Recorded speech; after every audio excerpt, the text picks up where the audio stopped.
I hope you all really appreciated my my Van der Valk and eye level. Barry Foster, the English actor that played Van der Valk. And then didn't what's he called? The British guy, actor director, Branagh, Kenneth Branagh, tried to what's the word? To redo it a few years ago, I think. Did he star in it or did he just direct it? They tried to bring back Van der Valk.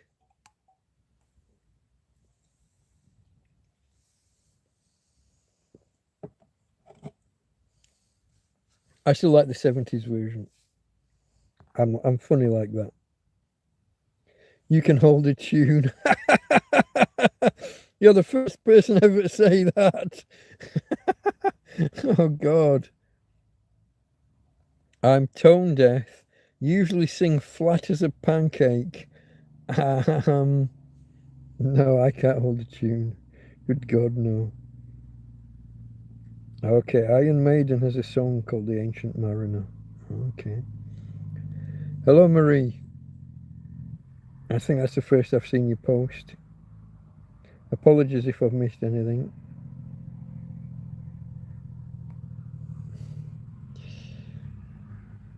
Mr. S is able to post a link. How did you do that? Does that work?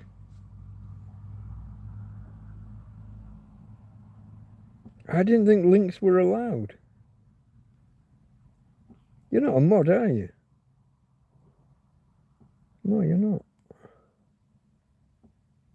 I don't know how that works. Are YouTube now allowing links to other YouTube videos, even though... I don't know. Oh, excuse me. Hope you didn't hear that.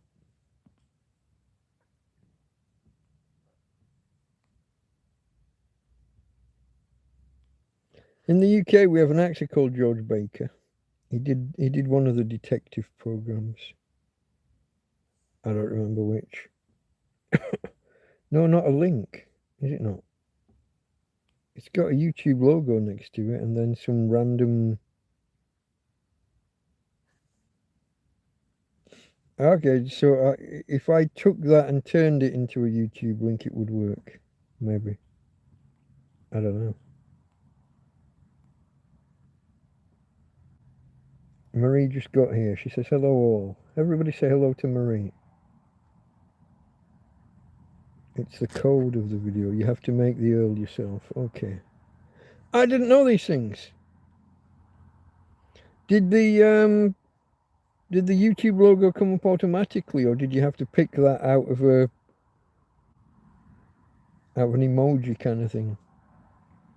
See this? I don't know how any of this works. YouTube icon, okay. It's something I don't think I've ever seen that. Okay, folks, we're 1 hour 45 in. When I asked the question earlier, what kind of week have you had? I think Oscar was the only one that answered. Emoji, that's the word. Yeah. Oscar, was it? So come on, what kind of week have you guys had? Let's talk about you. I'm sick of talking about me. I'm boring. I know I'm boring because my wife told me before she kicked me out.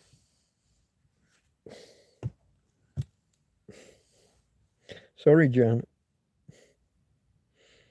My week was kind of boring, said Mr. F. Those are the good weeks. The good weeks are boring, mate. If you've got like you've heard me rant about the 2 hour stand-up knockdown fist fight and how the other guy went to hospital, how the police didn't come out. That's exciting. I've got something to talk about when that happens. But that's not a good fucking week, is it? When I tell you about how this field had rivers flowing through it and how half of my pans have disappeared, presumably washed away with the stream, it's exciting, but it's not good. When I tell you that my carpet is still wet through 2 weeks later because of that storm, it's something. It's something to tell you. It's something out of the ordinary, but it's not good. Boring is good. This is why the Oh man, is it a Chinese curse or an Arab curse? I think it's a Chinese curse. May you live in interesting times. It sounds like someone's wishing you good fortune, but they're not. Interesting times are the shit times. This is why when someone asks you, did you have a good Christmas? You want to be able to say, oh, just a quiet one with the family. If you're saying, oh, God, no, oh, in hospital, the mother-in-law's half dead, the father-in-law's died of food poisoning, that's interesting. It's not good. Boring is where you want to be, mate. Boring. Don't be embarrassed about boring.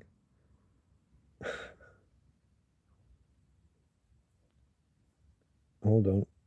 Inguinal's not a word that's going to work for me.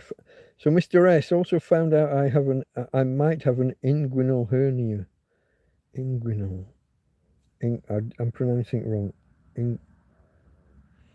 Are we around the ball sack or are we on the stomach? So a hernia is where you get a hole and something pokes through that shouldn't poke through. Are we stomach or are we testicles?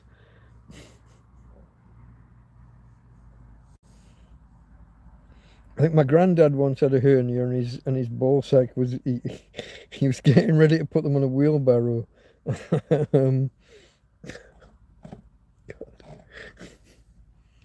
Marie's medical. Talk to me, Marie.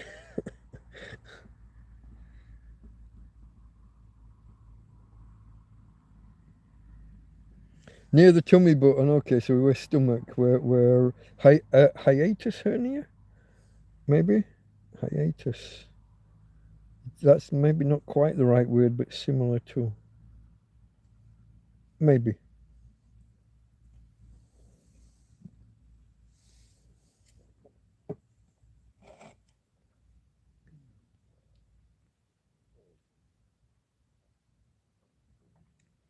Josie wants to go. You've only been home a couple of weeks. Is it 2 or 3? I lose track. You know I long to go back to Spain. I mean, you can.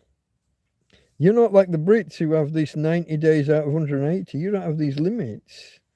You've just got family and finances and whatever other real world things going on. But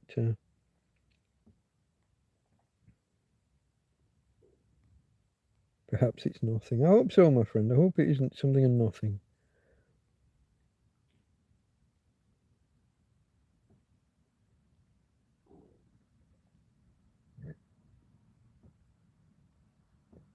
Yeah, the word inguinal didn't translate. That didn't come across. What about the rest of you? So far, only Oscar and Mr. S have answered about.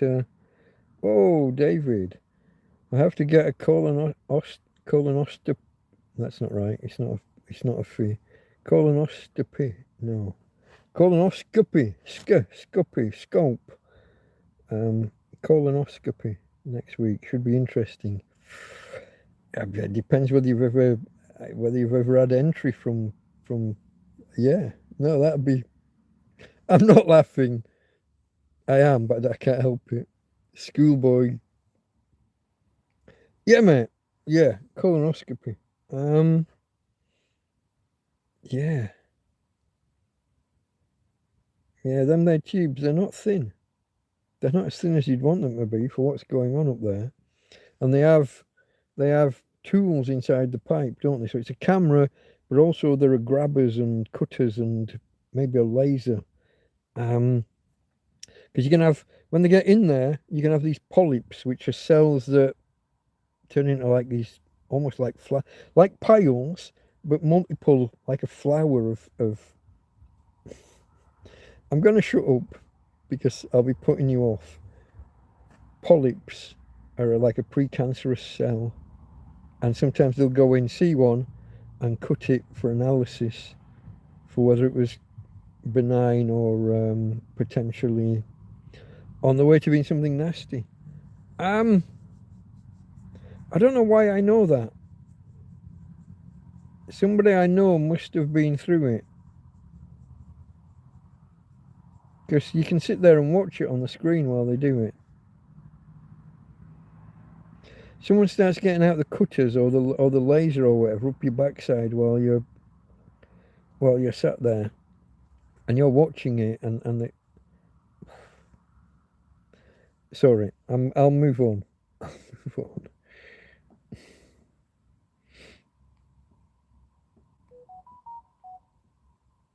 Should be interesting, yeah, but maybe we live in interesting times, David.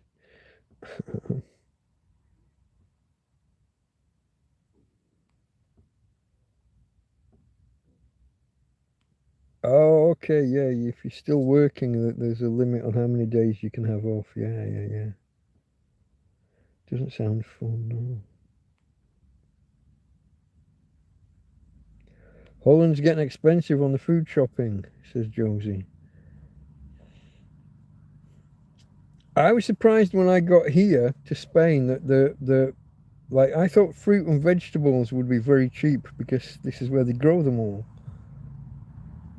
But I guess they want to sell them abroad at higher prices, and so they restrict the amount of them here and charge more.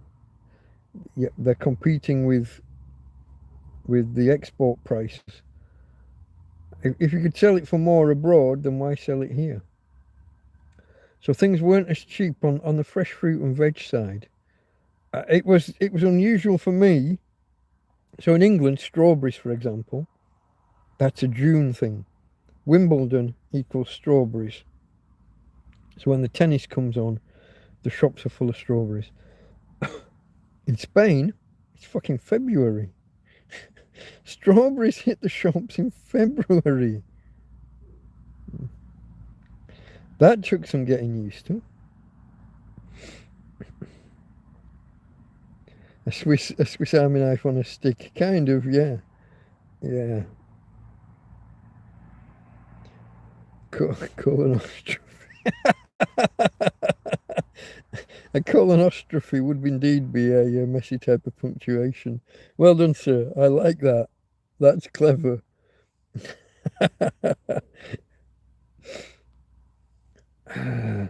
Hold on. They blow you up like a balloon. Yeah, they pump in gas to inflate you to make it easier to see what's going on all around. The ladies have a worse one than that, but yeah.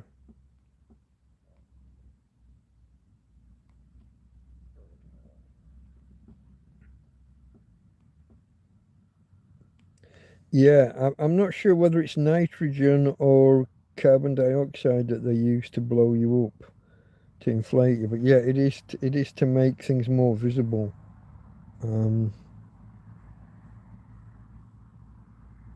And then you spend the next week either burping or farting, depending on which way the gas wants to be absorbed by the body and brought back out.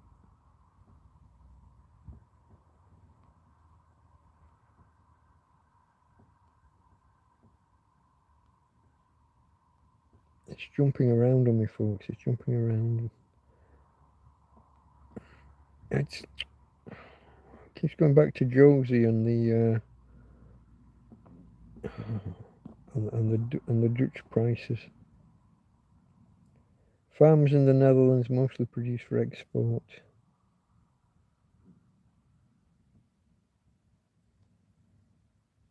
Yeah, you see, there's Marie. I assume you're a nurse, Marie. Apologies if you're actually a doctor or something, but you're obviously medically in tune.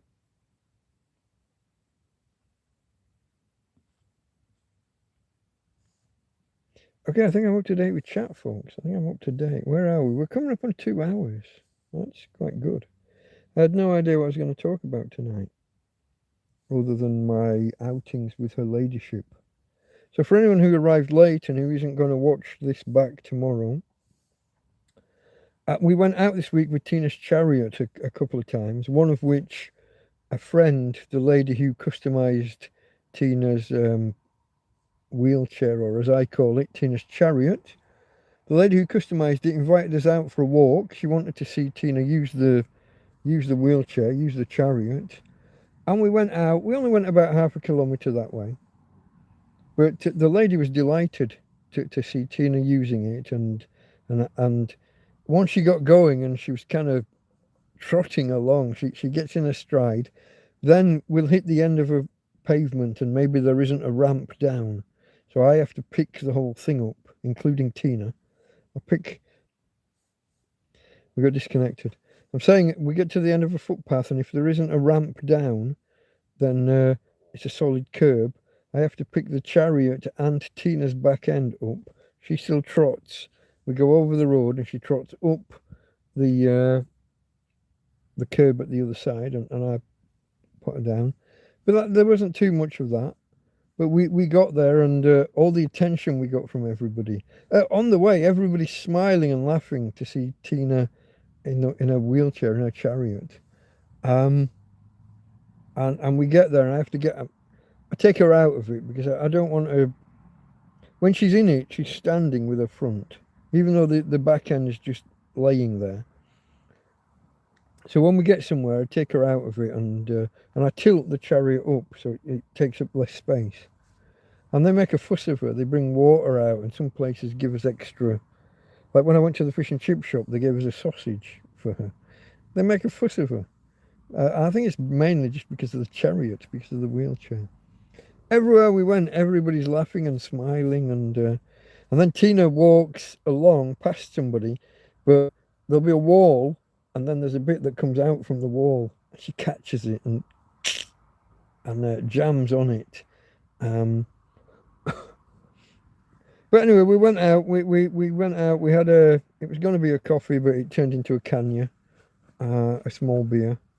Not my doing. I would have been happy with a coffee, but Sandra offered and pushed. She had a beer as well. And I've now decided, maybe a little bit arrogantly, I've decided I've got enough money at the minute that for the foreseeable future we can go out once a week and do that. We'll go out more than once a week, but once a week we will stop at a cafe bar and have a cup of coffee. And I think I said once every 2 or 3 months we'll maybe go and have fish and chips out. Getting quite extravagant, folks. Getting quite extravagant for a tramp in a field. But after a year, I can't work out whether it's a year or a year and a half of going nowhere, not leaving this field.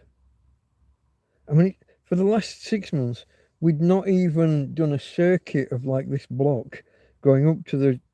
When was the last time you saw me do a sunrise video or just a cliff top video? I used to do them every week. We couldn't get to the cliff tops. Once or twice Tina would suddenly find a boost and we'd get there. But now we've got the wheels. We can go where we want. Within reason. Tweety's was about 1.5 kilometers away, maybe. We went there and back. And the walk was fine. It was just the shoes that knackered my feet. And then the flies that infected the wounds, the blisters. But if it not been for that, we would have been fine. Everything's repaired, guys. Yeah. Richard's just asking, how are your feet doing? I believe we were having problems a while back. I had... Problems isn't the word for it, mate. I'm trying to remember the name of the island in the Mediterranean. Not Santorini? Where there's a volcano in a volcano in a volcano. You look down the caldera, you look down the crater, and there's... Well, it's blown up and gone away, hasn't it? But you've got these concentric circles, these concentric rings. That was my foot. Those were my toes. 3 toes on each foot had concentric rings where I'd had a blister, taken the top off, grown a blister within a blister, taken the top off and got another blister. I had 3 levels deep. I had these concentric circles, this crater in my toes, which would have been bad enough. That would have taken maybe 2-3 weeks to heal. But the flies in the field got at them, and each toe would have 10 or 20 flies circling around it, and I'd be trying to clear them away. and it got a little bit infected. And I figured, hey, the human body's great. The immune system will take care of that shit. And this time, for once, it didn't, and it got bad, and it got worse. And people said you should do something, and no, the immune system. No, it didn't. Until people got me like alcohol wash and some medicated. I don't know if I can find it at short notice. There's a medicated powder around here. No. It's like a medicated talc, but with an antibiotic or what's the other one? Antiseptic. Something. It's got some active ingredient within the powder, so it dries the wound and applies a. So I was sitting there daily squeezing each of these wounds, and they're popping and shooting. Some of them shot like the creamy kind of crap out, and some of them it was more of a blood and pus mixture, not just the pus. That went on for a couple of weeks, but everything was starting to dry up and to heal. It took a while, but we got there. Probably 6 weeks after the initial injuries. So there was the blisters, and then there was all the scratches and scrapes and cuts on my legs because of the prickly bushes and the growth in this field, folks. After these two storms and one flood and one almost flood, the growth is incredible. It's like a second spring. The bushes, they're all in flower. Everything's growing. Everything's like a wet volcano. It was, Josie. Put 2 thumbs down and squeeze, and each blister, each wound would pop and some of them only shot about 4 inches. Some of them 10 centimeters. Some of them were like 18 inches, 45 centimeters. You see how quickly I do these calculations now, folks. Inches to centimeters. In Britain, we mix and match our units for the foreigners that don't know. We often use feet and inches. Like for a person's height, no idea what my height is in centimeters. Feet and inches.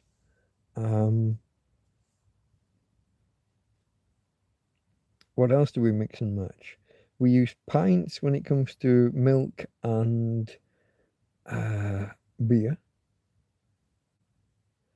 We used to use gallons for petrol, but we converted to litres just so that they could disguise how high the price rises were. We still use miles per hour for how fast a car goes. Miles per hour. And miles per gallon rather than kilometres per litre or whatever crazy measure you guys use. Don't know how that works.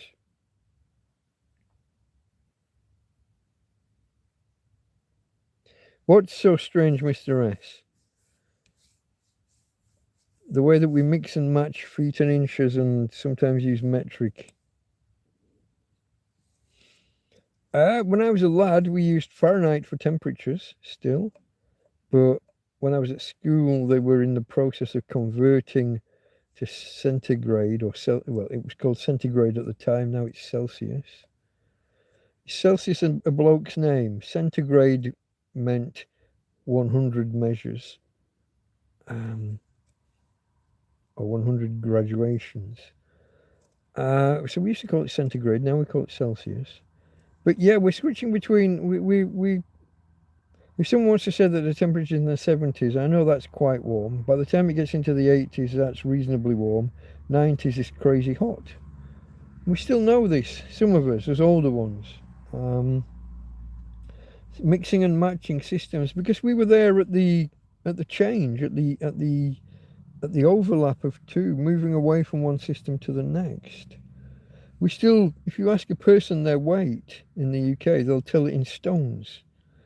Now, stones, you take the pounds, which we still use, and you divide by 14. That gives you the stones. And then the remainder you turn back to pounds, and people tell you I'm 17 stone and 6.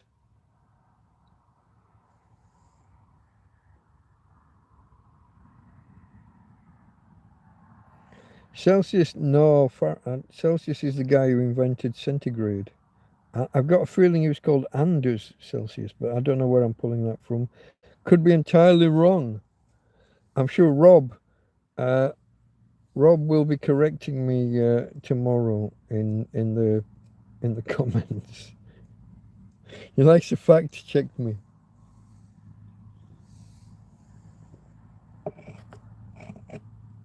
Mr. Rob Bryan.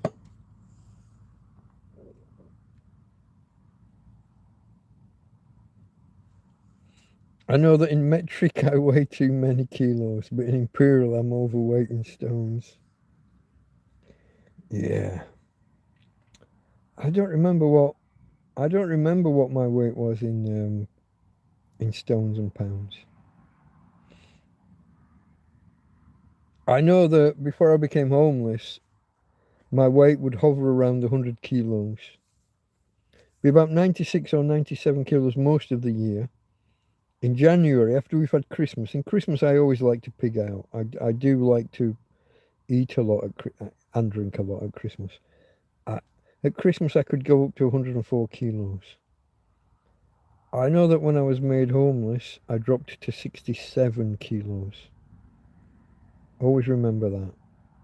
I lost a third of my body weight. At the minute, I'm probably hovering somewhere around halfway between that low point and 100. So somewhere between, let's say somewhere between 70 and 100. Let's call it 85 would be my guess. I could be way off by now. I might have totally... What's that process called where the body wants to go...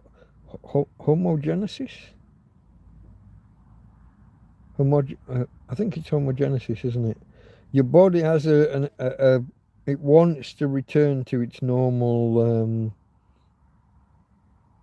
equilibrium.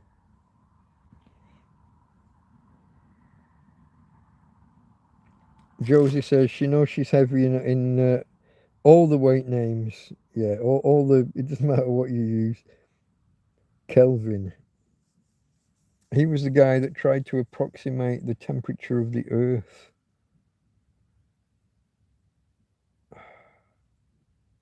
Wasn't he within 20%?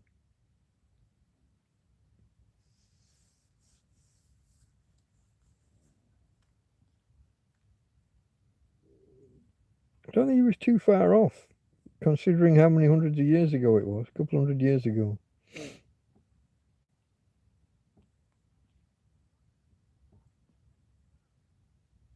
Are you saying that Kelvin invented Fahrenheit? I don't know. I'm just scrolling back, and Mr. Sharafja, suggested perhaps someone can film the both of you walking. This lady did, but I don't have her like phone contact details, and she's going back to Denmark, I think, for the next 6 months. She's doing things different to most people. Most of the Scandies over here come out for winter because it's warmer than back home, and then they go home in summer because it's crazy hot. She's been here for the summer, and now she's going home for the winter. But I think that's because she's renting a place out. She owns the place and she's renting it out for more videos of Tina in a chariot. Who was that? Was that Oscar? I missed it. Stop jumping on me. I missed that first time round, mate. Sorry. More short videos of Tina in a chariot, similar to when you went to Tweeties, would be great. I've thought about it. I'm a little bit ambulance medic, paramedic. I'm perhaps breaching terms there. Maybe medic and paramedic are not quite the same. I don't know. Para meaning alongside or beyond. I think para alongside a medic. I don't know. Any luck identifying them kids? You see, I missed all these messages, guys. Sorry, David. No. But they haven't been back. My hope is that somebody sees it, maybe spreads it on Facebook or something, and then the dad gives them a clip round the ear hole and they don't come back again. But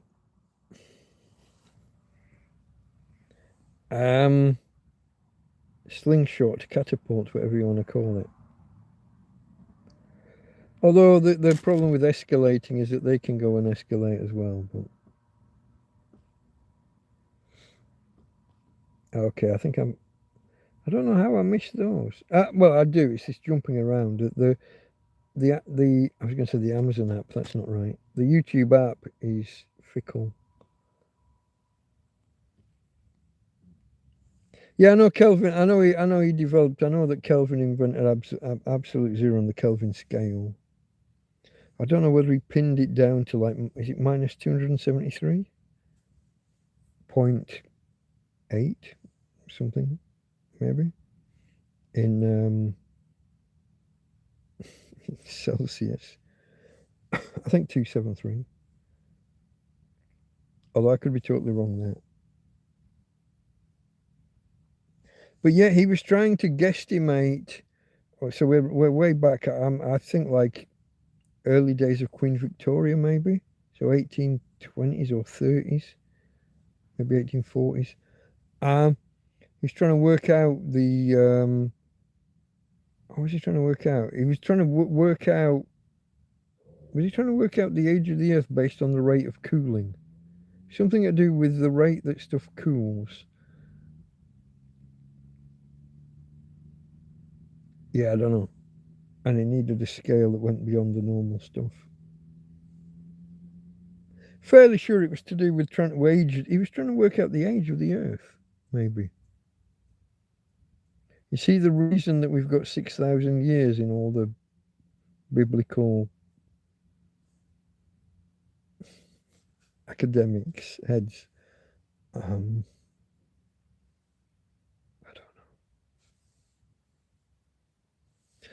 know. I'm not. Dr. Becky is back. Yeah, she's chemotherapy. Yeah, she's struggling a bit, isn't she? I saw that she had a video out. I didn't have time to watch it. You're quite vulnerable if things escalate. I'm quite vulnerable anyway, mate. Hence a 2-hour stand-up knockdown fist fight. But yeah, and the police not coming out. Imagine calling the emergency numbers, folks, twice and nobody responds. When I tell people, they're quite shocked.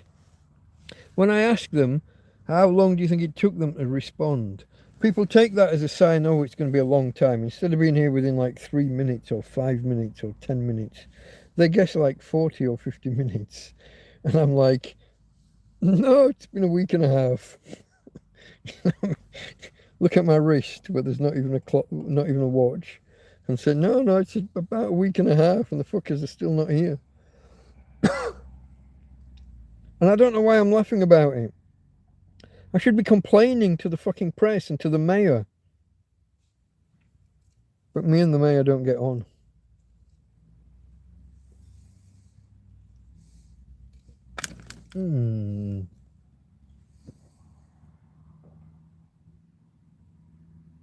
I would have got that mosquito if these damn pesky lights had not been in the way. These meddling lights got in the fucking way. There is a mosquito in here though. What I'm going to do, another heavy spray. I know it's not good for you, I know it's not great, but we're so infested at the minute. I think because of the wet carpet. So I've got to do something, folks. I've got to do something, haven't I? I just realised I missed the top of the hour. At one point I noted it was 5 minutes to the hour and I missed it. I'm going to try and introduce some of these traditions like on Big Clive and Scruff Dog, where we spot the top of the hour and we toast. I can't be doing waffles, for those of you that know Big Clive and Scruff Dog. So for those of you that don't know, they take a washing up liquid, a dish detergent if you must, mix it with water, and put lighter fluid, lighter gas through it, and it bubbles. And then they set fire to it and it billows up. But they're in a building with a plaster ceiling and what have you. Drywall if you're American. I'm in a fabric tent. There's no dicking about with flames inside here. Except for that one time that I cooked in here during a storm. I got my camping stove out, my small stove, and boiled some water and made some, was it soup or mashed potato? And everybody was all panicky. But what you got to realise is the carpet on the floor was wet through. Even if the stove had fallen over and that gas had been blowing and burning directly into the carpet, it wouldn't have gone anywhere because it wet through. Everything was wet. Obviously, keep the dog away. Sit with it. Don't leave it unattended. All of the and ventilation wasn't exactly a problem. The roof had blown away. 3/4 of the walls were gone. Safety carpet, yeah, absolutely. But the roof was gone, the walls were gone, and we just had a few tarpaulins draped around, and even then the breeze was blowing through like a fucking gale. There was no problem with ventilation, even having naked flame inside the tent. Safety carpet, I like that. Reminds me of when I watch is he called Funk FPV, and he shows all of these videos of workplace accidents or people trying to do clever hacks with power tools and things. And there's always these Indians welding, and they're just using a couple of nails and a fucking a wire that's just plugged into the socket or into a battery, and they're welding with 2 nails on the ends of wire, and everything's okay because they've got their safety sandals on. They're either barefoot in flip-flops or in fucking crazy sandals. Safety sandals. Funk, F-U-N-K, space, F-P-V, if I remember correctly. Fantastic. I think by trade is like Scruff Dog. I think he's like a forklift engineer, a forklift repair guy, or something like that. He's got a lot of knowledge when it comes to forklifts and work equipment. Manly work, not my tippy tappy computer kind of work. Proper real manly work. Fireproof tent would be good. I would need some of that. What does Clive use? But I got ball in my head. That's not right. I've got balsamic stuck in my head now, and I know that's nowhere near. I know that's a vinegar. Yeah, Clive's impregnated his ceiling with a fire retardant. I think Scruff Dog probably as well. I just don't remember the name of the chemical. Don't know. Maybe one of you guys do. Dr. Becky's back. I do like Dr. Becky. And of course we've got this big thing at the minute with 3i something or other. The third interstellar object that we've had come through the solar system. And all of the speculation, is it aliens or not? Spoiler alert, it's probably not. Why would aliens travel in a rock? Why wouldn't they have a nice spaceship? Oh, no, that didn't move anything. Just dry and ticklish still. Oh, do you know what? Nobody reminded me. I unplugged the phone. Here's the cable. I've got no idea where we are for power, but I bet we're low. 20%. It's a good job I plugged in when I did look. It loses power so fast, folks. We would have been on somewhere between 70 and 80% at the start of this TrampCast, start of this Hangout. So from 70 down to 20 in 2 hours 20. I mean, screen, brightness, and all the data stuff, the camera and data transfer. It's a big load on a small phone. Maybe I should. Do you think I should start actually doing the TrampCast from the tablet, or am I better off having the tablet in my hand to use when I want to fact check something? Not sure which way to go.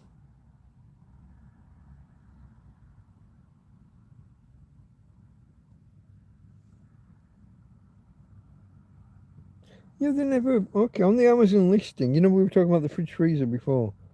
On the Amazon listing, they don't give the full product name.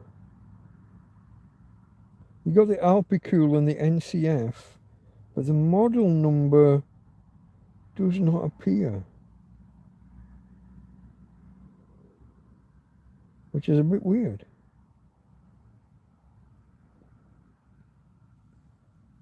That's just because the pages, it opened at that page when I turned it on, because obviously I was looking at it earlier.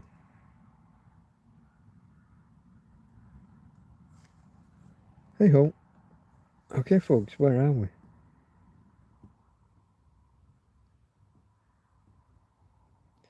Interstellar, yeah. 3i, it's not Alpha, it begins with A. 3i something or other.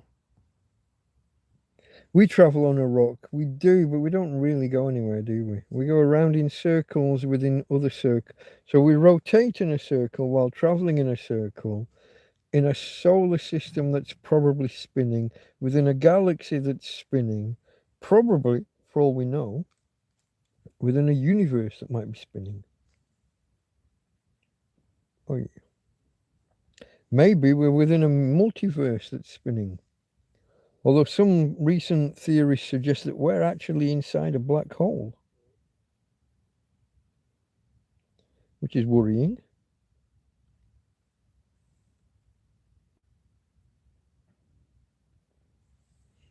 What do we think about the fact that latest data suggests that the speed of light isn't a constant?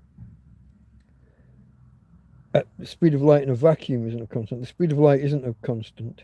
The speed of light through a block of glass is very different from the speed of light through air or through a vacuum. But the speed of light through a vacuum might not be constant, might have changed over time. The so-called tired light theory has implications. I don't know whether anybody else here keeps up with any of this stuff. At 4:20, that's one of Clive and Scruff's, well, Scruff in particular, his other, yeah, the marijuana thing.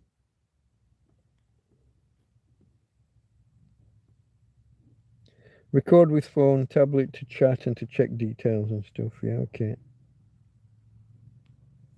I'm getting vertigo from all the round and roundabouts. Okay.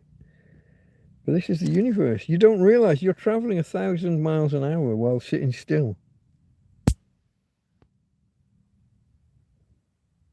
So the Earth has a circumference of about 25,000 miles, 40,000 of your Earth kilometers if you're a metric person.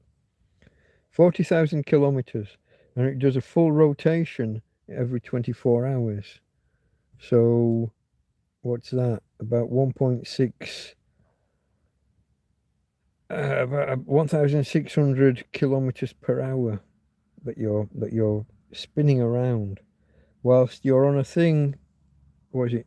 It's about 100 million miles, 98 million miles to the sun. So that's, let's call it 100. 200 million miles for the full diameter, times by 3. 200 times 3, 600, maybe 700 million miles that we travel in a year in 360 days. Someone work that one out for me. I got lost on my multiples of 10. We're traveling 700 million miles in 350. Call it 350 because that works nice with 7. I still can't get my multiples of 10 right. Are we traveling 2 million miles a day? Is that where we're going? Is that what I'm saying? So we're going 1,000 miles an hour or 1,600 kilometers an hour rotation while traveling 2 million miles a day around, unless I'm off by a factor of 10 because I'm crap at maths at this time of night. 700 million in 350 days. I mean, it's about 2 plus or minus. Yeah. And who knows what speed the galaxy's rotating at. Why does that remind me of Windmills of My Mind? It's the circles within circles, the da da da da da. Yeah.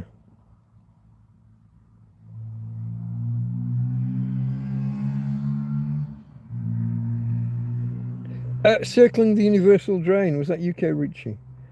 Yeah, well, at the center of our galaxy is a supermassive black hole, which possibly provides a big impetus for rotation.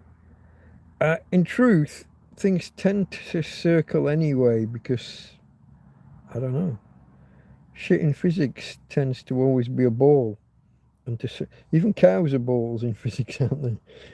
When they simplify things and do a model, cows are a globe.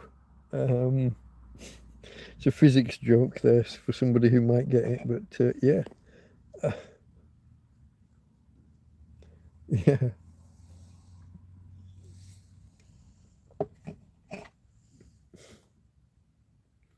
That's why I'm always dizzy. Everything is spinning. Circling the universal drain. Yeah, if a supermassive black hole is a. Have you ever read about Faraday? Asks David. I'm not sure. I used to attend lectures in Faraday halls in Lancaster University. Faraday, not halls. What's the word I'm looking for? All the three main lecture theatres. That's the word. Were named after physicists. Faraday, I remember. Who were the other ones? Maybe Davy? That doesn't ring a bell, actually. I don't know. Was Faraday, was he the one with the 3 fingers on both hands pointing in different directions and fucking doing all of that shit? I think that was him. You'd see everyone in the exams sitting there because forces are running perpendicular to each other. Long time ago, don't remember half of it. I haven't read about Faraday. No, are you going to give me some scandal? Was he some kind of weird perv? Is that where we're going? Assume the cow is a sphere. That's the classic beginning of a whole load of physics jokes. Yeah.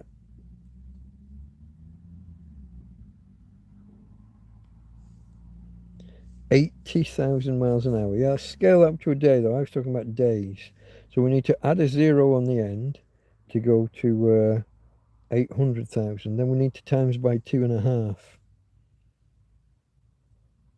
That's about 2 million, isn't it? Which is where I think I said. My even after a beer or 3, my mental arithmetic is better than my mental gymnastics, which in turn is better than my real world gymnastics. When you're near the hold on, do I agree? When you're near the pole, you spin much faster. You're still only doing 1 rotation a day. I would say that on the equator, you're spinning faster because you've got more miles to go around. At the exact North Pole, you could stand still and you turn once a day, but you haven't really gone anywhere. You're just rotating. On the equator, you're traveling 25,000 miles. It's arguable. We travel on a rock. We do indeed. It is, it's aliens, says Tom. We want it to be aliens. If the thing throws some kind of weird braking maneuver right now, or ejects something, then yeah. Or changes direction. There's the other one. It did all that funny stuff with the tail of the comet going towards the sun. The tail of all comets always move away from the sun because solar winds. So when the sun shines on a comet, it heats up it's usually carbon dioxide, but there's going to be nitrogen and some of the other stuff in there, methanes. It heats them up and the gas, they off gas, but the solar wind that's already, should blow the tail should always point away from the sun. And this time we got a fucking second tail pointing at the sun. That was a bit weird. Now, suddenly they say they know what caused it, or they have a theory, a working model. Oh, now I'm right back at safety carpet.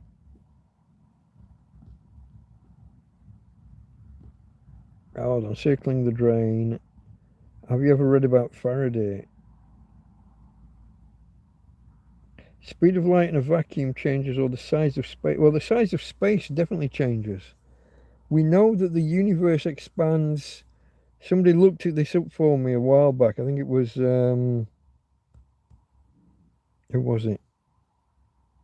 Jack Attack, I think it was. I had 75 in my head. It's 75 kilometers per second per parsec? Maybe?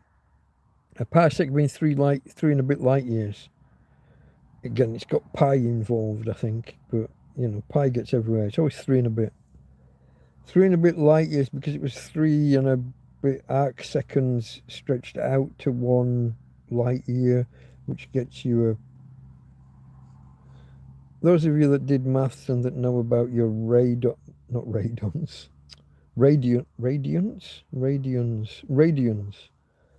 So you took this 1 arc second and you stretch it out to 3 parsecs, and whatever radius you get there, that's the length of a parsec. So 75 kilometers, I think, per second, per parsec, the universe is expanding. Going way back, folks, back to the beginning of the universe. I think I've said this one before. Nothing within the universe can travel faster than the speed of light. But we know something that has traveled faster than the speed of light. Not within the universe, but the universe. The universe expanded way faster than the speed of light. Otherwise, it couldn't be as big as it is. It could only be 26 billion light years across. 13 that way, 13 that way, because the universe is 13 billion years old, we think. So that gives you 26. The universe is way bigger than 26 billion light years. Way bigger. So the universe has to, if the Big Bang Theory is correct and it started as a singularity, a pinpoint, has to have travelled faster than the speed of light. We're not doing bad here, are we? For a tramp in a field. We're talking physics and astrophysics and all of that. Yeah, I saw, this might have been the headline on Dr. Becky, which I haven't watched. A new way of calculating the expansion. Yeah.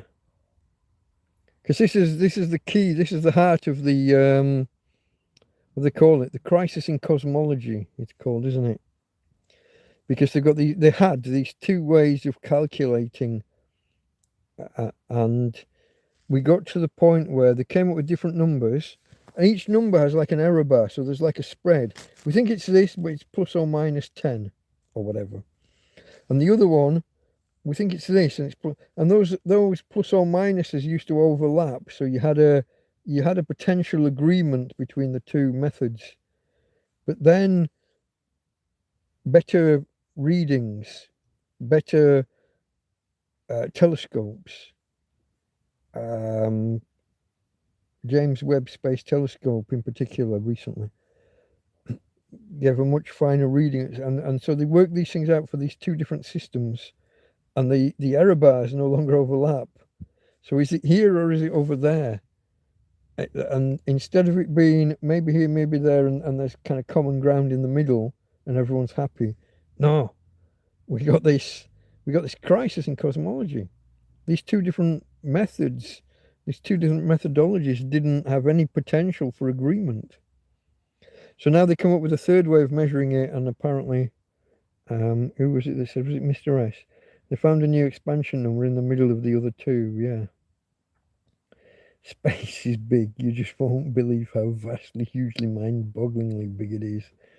I mean, you may think, hold on, it jumped. You may think, it's a long way down the road, but that's just peanuts to space. Give us a clue. I thought it sounded like Hitchhikers, yeah. Don't forget your towel, which is both Hitchhikers and South Park. Oh, David asks a question there. Controversy. David Anderson bringing controversial questions to mind. What do you think about electric car stroke lithium cells? Yeah. I don't know what I'm in flux on this one still. I think electric has potential. I mean, obviously, it's got potential to be a game changer. I don't think that we've got certainly America doesn't have the capacity in the grid.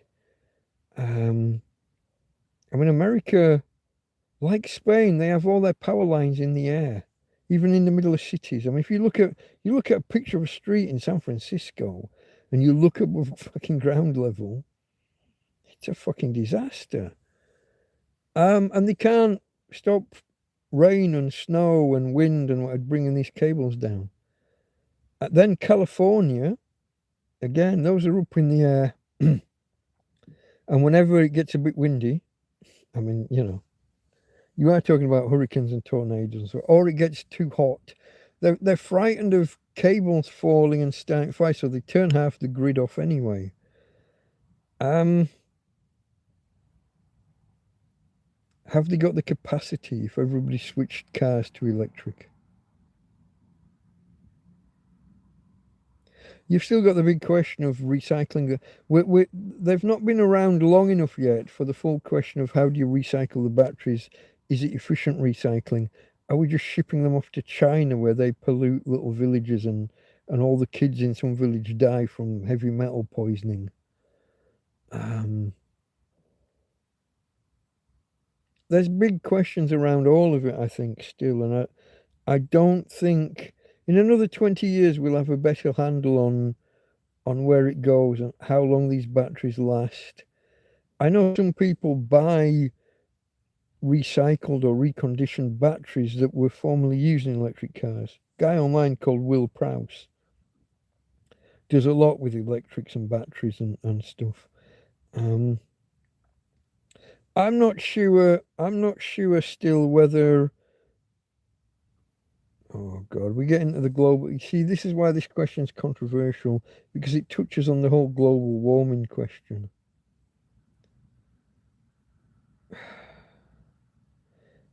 Climate, you can't call it global warming. You see, I even get. I'm wrong even with my wording. They'll police my speech. It's not global warming, it's climate change, because it's global weirding. Some ups and some downs. So the whole battery and electric cars question touches on, and that's a hot potato that I don't really want to get into tonight. That's a whole. See, I have views on it, and I've expressed those views.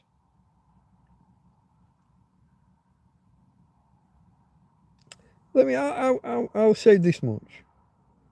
I'm a skeptic. Or am I an agnostic on the climate change thing? There's certainly weird shit happening with the weather, with the climate overall. Is it just some cyclical pattern that modern man hasn't experienced before? Like if it was a 5,000 year cycle and we just, I mean, would we fucking know?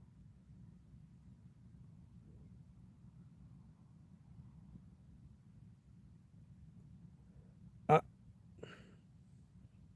I'm not a believer in anyone who says the science is settled. Science is never settled. We still question Einstein's. We test and retest. We develop new tests, new theories. Some things actually, some things Einstein was wrong about, and we've tweaked and refined. I was going to say improved, but that would be too strong a word. Refined certain things. Newton, for 400 years, Newton was the fucking bee's knees. For 400 years, it was settled science. Maybe 300 till Albert came along. Newton was what, early 1600s? Einstein was early 1900s. So 300 years of settled science. But Mercury wasn't behaving itself till Einstein did his number thing. Science is always, anyone who says the science is settled is a dick, and I refuse to listen to them after that. Science is always open to questioning. Now, whether a pleb like me sat in a field can question Einstein or Newton, probably not. But somebody can. And we should never be told not to question. So all that is a tangent from a tangent from a tangent. Electric cars to batteries and yeah, whether cars and pollution causes climate change. Whether you can make a car with all these metals in the batteries, these rare, they might not be heavy metals, but rare earth metals. It might be a mixture. I'm not 100% what's in them. Whether you can make them more efficiently, less of a carbon footprint or whatever the word is nowadays for that kind of stuff. I don't know. It's a really interesting question. I don't think anybody knows the answer yet. Don't listen to Elon. He's a clever guy. He's right on a lot of things, but he has a little bit of a vested financial interest in his car company kind of working because it's kind of propping all his other companies up. Certainly the boring company's never going to make any fucking money. SpaceX, it's all government grants. Is there any actual profit? Is there any actual real profit? Not sure. So Elon's got a vested interest. I still think it's 50-50 whether Elon ends up bankrupt. I used to say within 5 years, bankrupt within 5 years. I think I started saying that about a year ago. So by now, I think it's 50-50 Elon ends up bankrupt within 4 years. I've probably ignored a lot of comments. The whole thing, electric cars, lithium cells, I don't think we've got the capacity in the grid. Okay, Mr. S says the new number for the expansion of the universe has error bars that do overlap the other figures.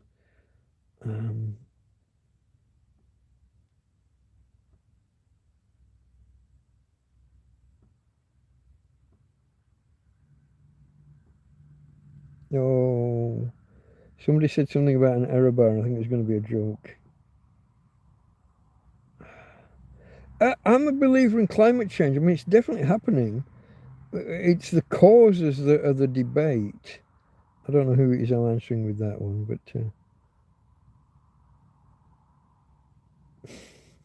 did they start with an error bar and then plug in an assumption that the cow is a sphere and the error went away? Something like that.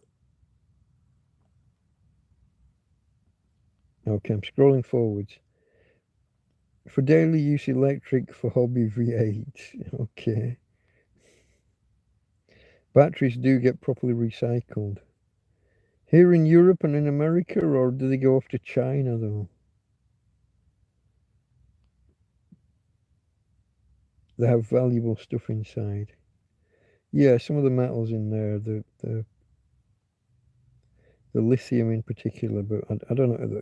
Do we still have cobalt and other? We got some other shit going on in there.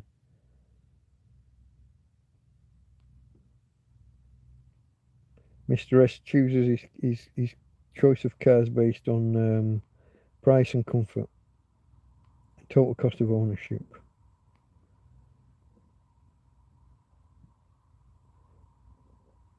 We know all the cycles from the past through ice drillings on the poles.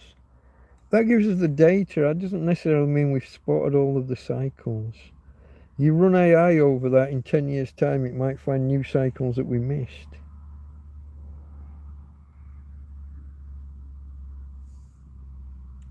UK Richard, he says, I'm a believer in climate change, also somewhat agnostic. The science seems pretty compelling.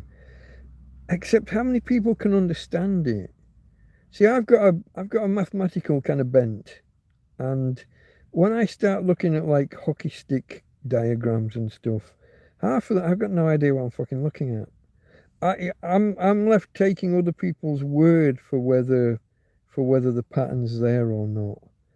And then I bear in mind that 40 or 50 years ago, the same data was supposedly showing a cooling trend.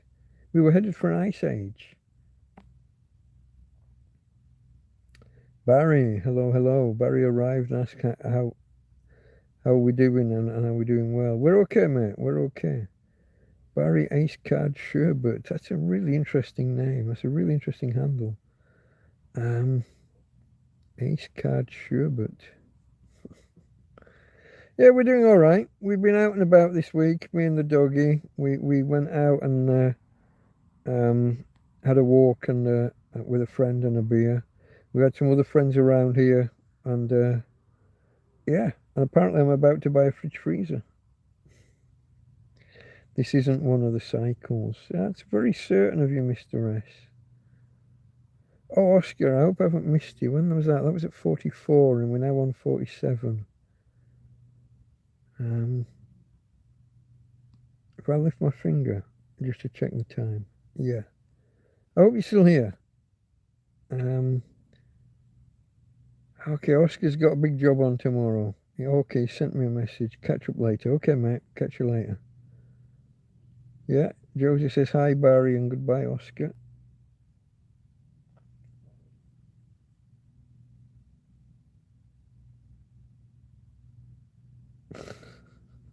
I'm not going to read that one out. Power comes from the ether or from the Ethernet. Transfers power from the old companies. I mean, this is always a question, isn't it? Where's the electricity coming from? In some ways, nuclear is the cleanest. Oil and gas, less so. Coal, even less.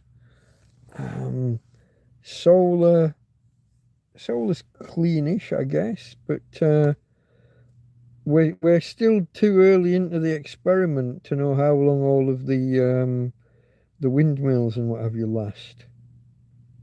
And as Spain and Portugal saw, if you become too reliant on solar, you lose the synchronization that a power grid, that a network needs.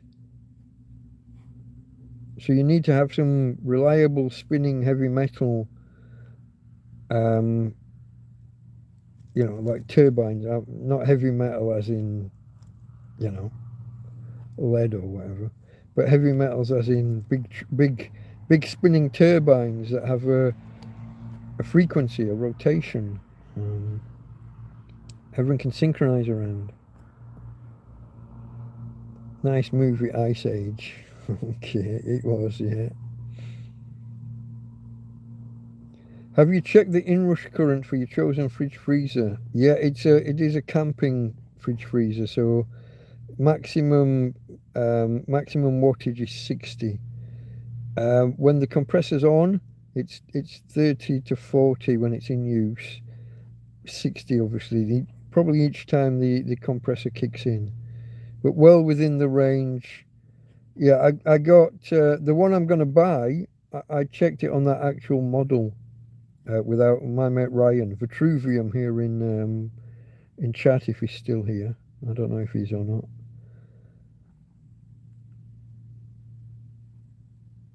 Needs a flywheel, yeah.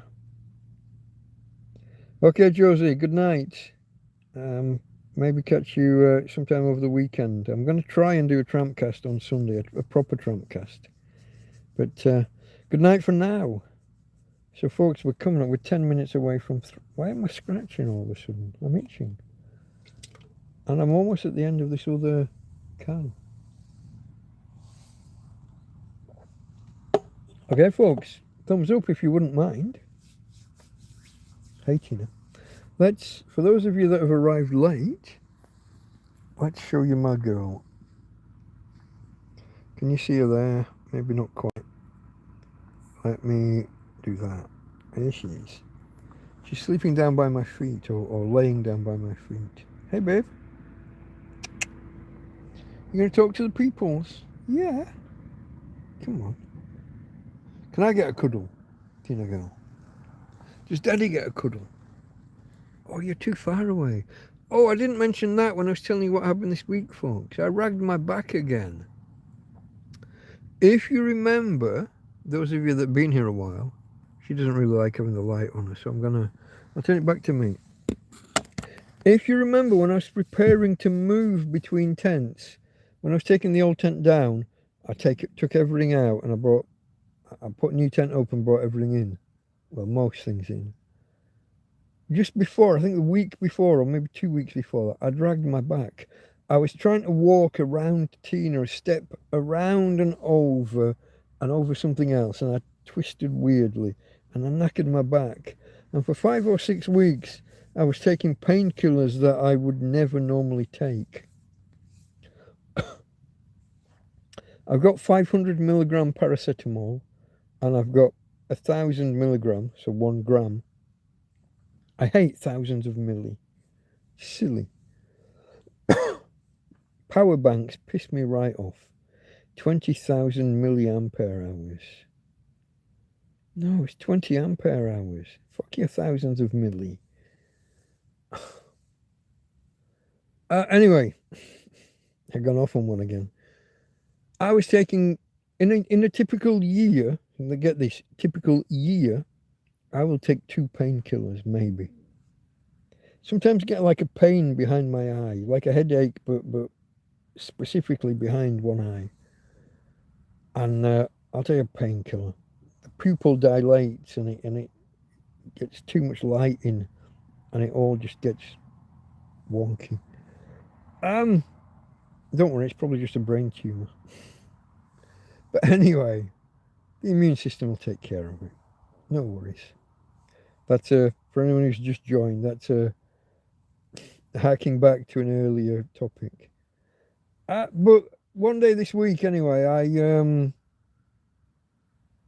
it wasn't Tina. I wasn't walking around Tina this time. I was trying to step into the bedroom for a pee.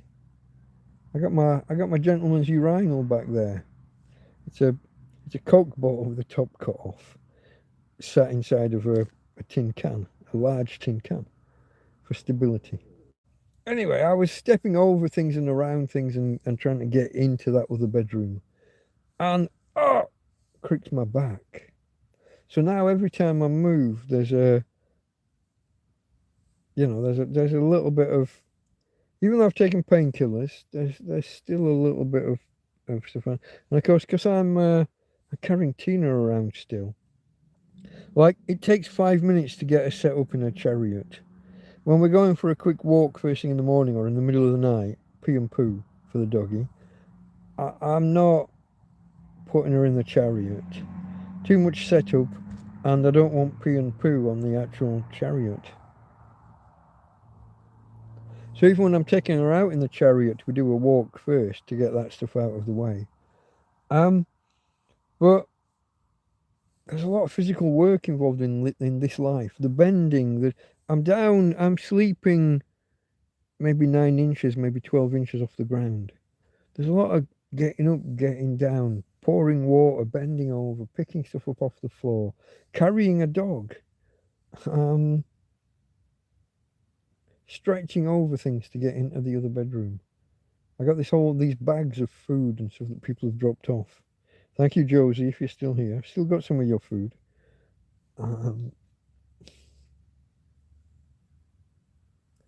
Yeah, lots of bending and twisting, bending over, picking things up, carrying heavy things. So I've ragged my back a little bit again, which so far I've taken painkillers and had the pain more or less go away. It's been manageable, and at no point have I aggravated it further.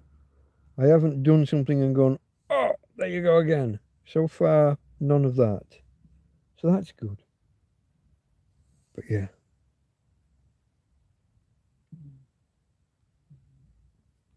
Have a good one, Josie. Catch you later. Okay, guys. Chat's gone quiet apart from Josie. I'm going to go top chat and then back to live chat, just in case it's forgotten. So Mr. S said they tested with a different fridge. We did indeed. We borrowed from Ryan Vitruvium in chat.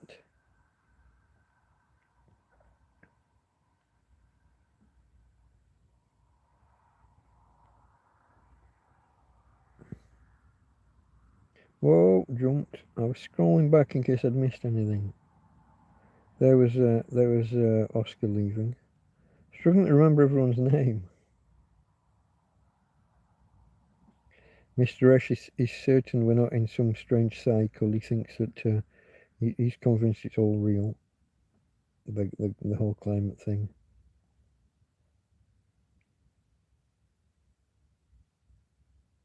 Everything is relative and that's an objective fact, said Tom. There you go. And there was Barry arriving. Hello, Barry. Believer in climate change, but also somewhat agnostic. I don't find the science compelling. Now, this could be the way they're communicating it. But there has been this element all along of don't question the science is settled, we've got a consensus. And I'm immediately repulsed or revulsed? Hold on. Revulsion's a word, isn't it? So I'm revulsed, maybe. And I find that attitude, don't you dare question us, we're the experts. That attitude got us into a bit of a mess 5 years ago, didn't it, folks?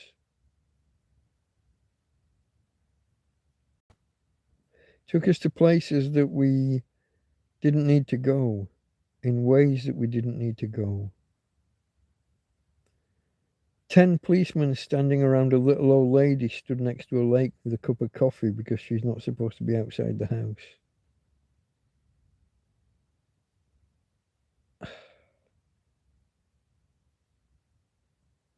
Man beaten up in the street not far from here because he'd had the nerve to buy beer when he went to the supermarket, and beer's not essential, so the cops beat him up. Don't question the science. Do as you're told. We know best. I have a natural revulsion to that, and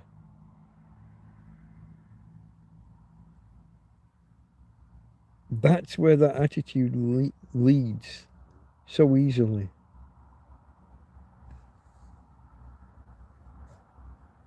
And if as a mathematician, I'm not a mathematician. I was a statistician with the government for a little while at a low level. But I got a maths kind of bent. And if I look at the graphs and the charts and don't find it convincing, other people, you're just taking some expert says, yeah, this shows that, and you're going, oh, does it? And you can't see it actually showing that. To me, that leaves it still open for debate. And I'm not qualified to be the one having the debate. I'm just saying, if you spend a lot of time fudging the numbers, correcting and allowing and tweaking because this is a number from the 1900s and they didn't know what they were looking at. So we're gonna move it 2 degrees upwards or half a degree downwards. Oh, this heat sensor was this was at an airport where there's lots of tarmac and concrete. Oh, that's going to be a couple of degrees out, so we're going to adjust that downwards. If you spend a lot of time adjusting the numbers to make it fit your pattern. Now maybe the adjustments were legitimate. But I don't know. You've fudged the fucking numbers. How do I know whether they were legitimate adjustments or not? Something that was a downward graph in the 40 or 50 years leading up to the 1970s is now a fucking upward graph. Because you've moved some numbers down and some numbers up. I don't have confidence in that. I'm not qualified to argue against it in absolute terms. I cannot state that's bullshit. But I'm also not qualified to say, yeah, that's right. And I'm left taking the word of experts who have a financial vested interest because all of the money from the 1980s onwards, all of the science research money was on the side of proving that climate change is a thing. Nobody was getting funded to disprove it. There was no counter funding from government, a little bit from the oil companies and stuff. Again, financial vested interests, who knows? So I don't fucking know. And that's all I'm saying. I'm not saying climate change is hokum. I'm saying I don't fucking know. And I don't find the evidence persuasive enough to be certain. Some people do.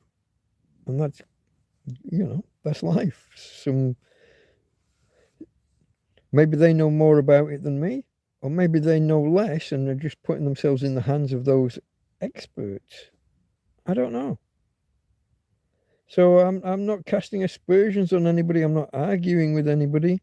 I'm just stating I'm not convinced.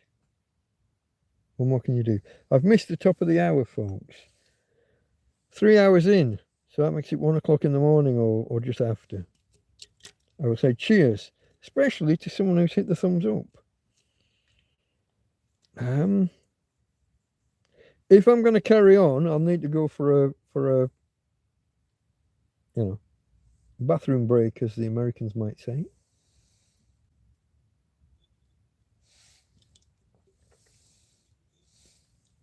Or go for a piss, as the Brits might say. With that in mind, folks, I might as well do that now, yeah? In between cans and just after the hour. I'm going to silence the microphone, hopefully. If you remember last week's where I tried to turn the camera off, I got the line through the camera, but apparently it carried on broadcasting. So that was fun. I'm gonna hit the button in a second and just mute things, just because you don't want to listen to me pee. Okay, folks, back in 2, maybe 3 minutes.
Okay, folks, I'm back.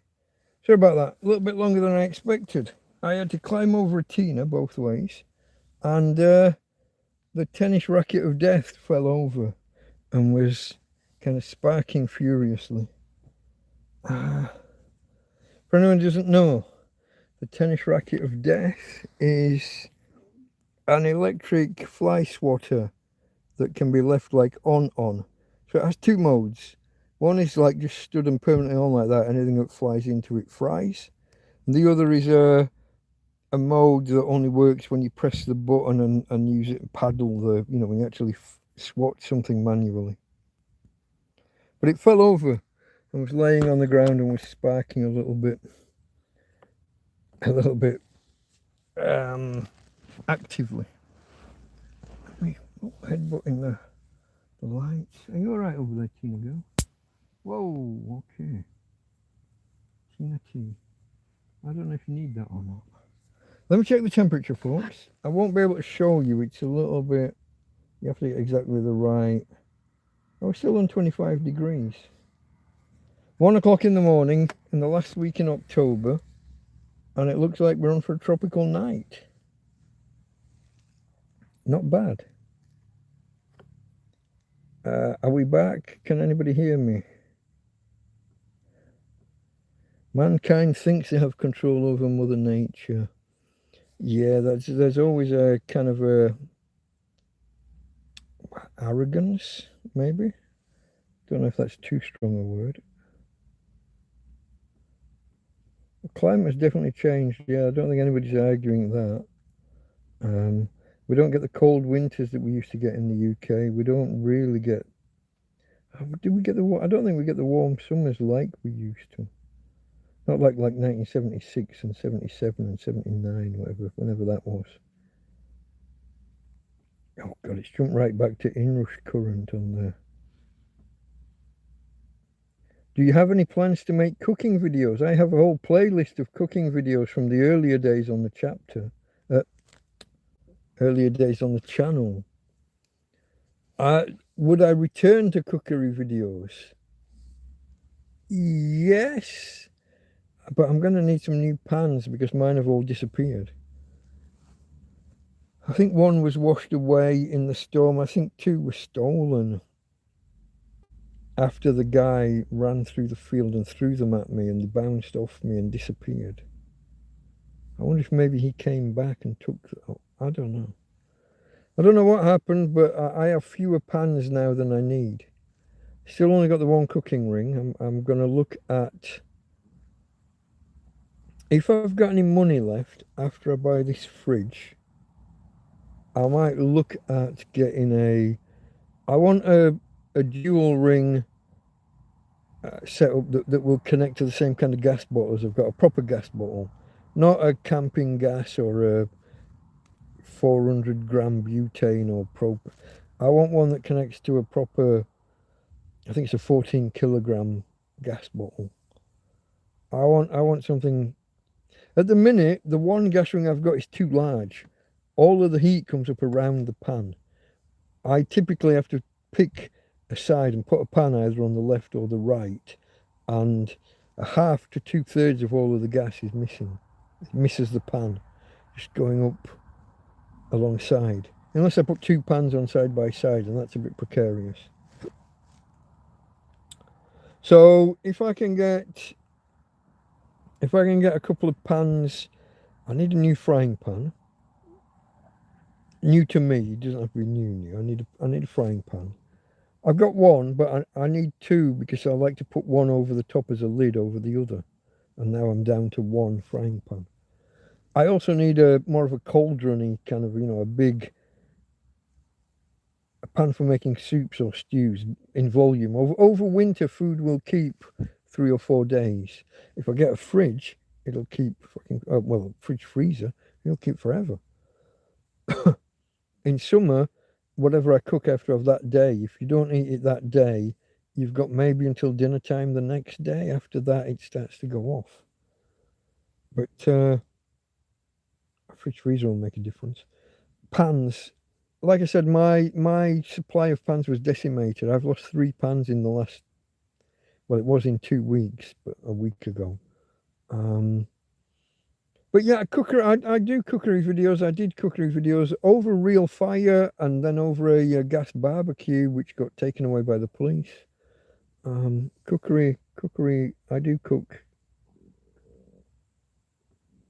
Let me scroll forward again. It's jumped back.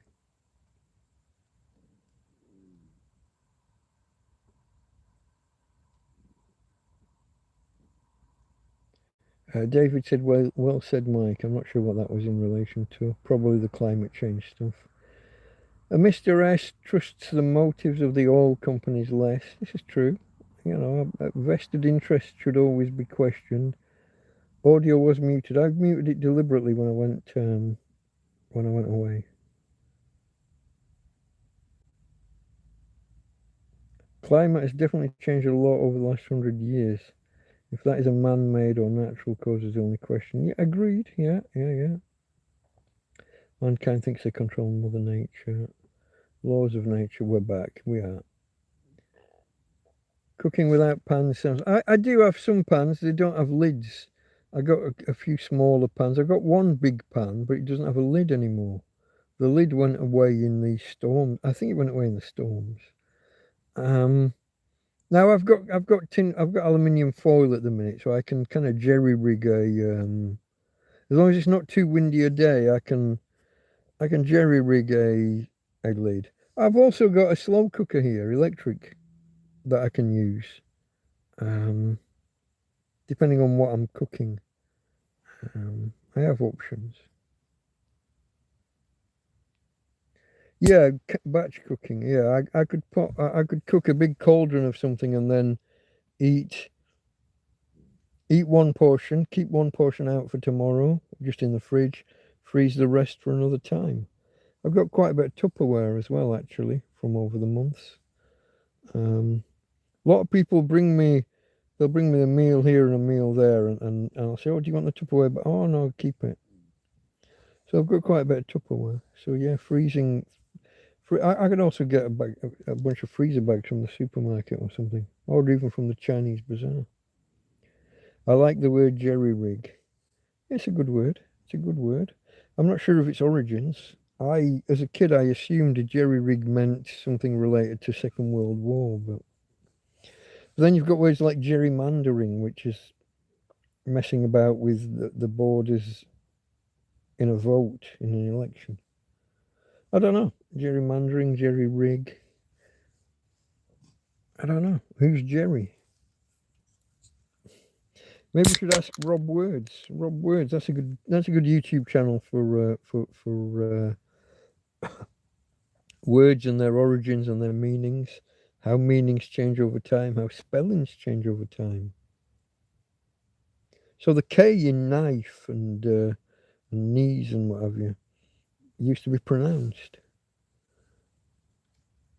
Knif or Kniv. Good channel. I like Rob Words. I've said before about Susie Dent and Giles Brandreth, the Purple People podcast, maybe. It's not on YouTube. You have to go on to it used to be on BBC Sounds, I'm not sure anymore. Might be on Spotify. The Purple People podcast.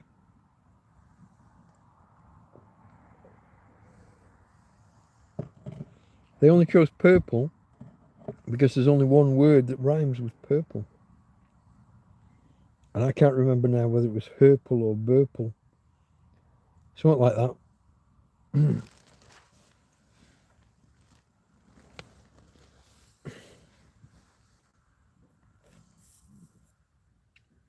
Have you ever looked at those fridges using caravans that run off a gas cylinder? I considered them. I got no idea how long the gas cylinder lasts. I got a Repsol just at the top of the road, but I don't usually, when something runs out, I don't usually have the money at that time. It can be awkward. Solar power, once you've bought the panel and you've got the EcoFlow, I've got an EcoFlow River 2 if anybody doesn't know, if anyone wants to look that up. Once you've got them, you've got them. So I've got the power here on tap. Now, from what I understand, I would need a second bottle. So I've got my bottle of gas that I use for cooking out there. To refill, it's just over €20, maybe €22. So you take it, you exchange the empty for a full. My understanding is that when you need a new bottle, it's a pain in the ass. They ask for documentation. They ask you what you're going to be using it for. They want proof what you're using it for. I guess they want to know that you're not just going to pack a back of a lorry with 20 different cylinders and set it off as a bomb in town. So and you say, oh, I've got a new fire and therefore I need a new bottle. And then they'll say, well, can you show us? Have you got a receipt for purchasing the fire? They ask for paperwork. Hold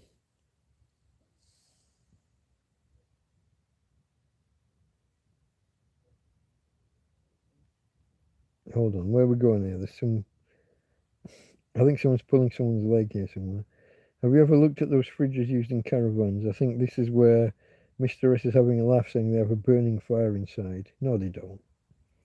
It's a compression and decompression thing, isn't it? When you compress a gas, you take all of the heat out of all that gas and you put it in a small space and it becomes hot and you radiate that off and the gas condenses. When you let it go, it wants heat, it needs heat. What's it called? The kind of heat. Oh, when something changes state, it takes. It's got an I. It begins with an I. In something or other. Anyway, when a gas expands, it has to take heat from around it, from its environment.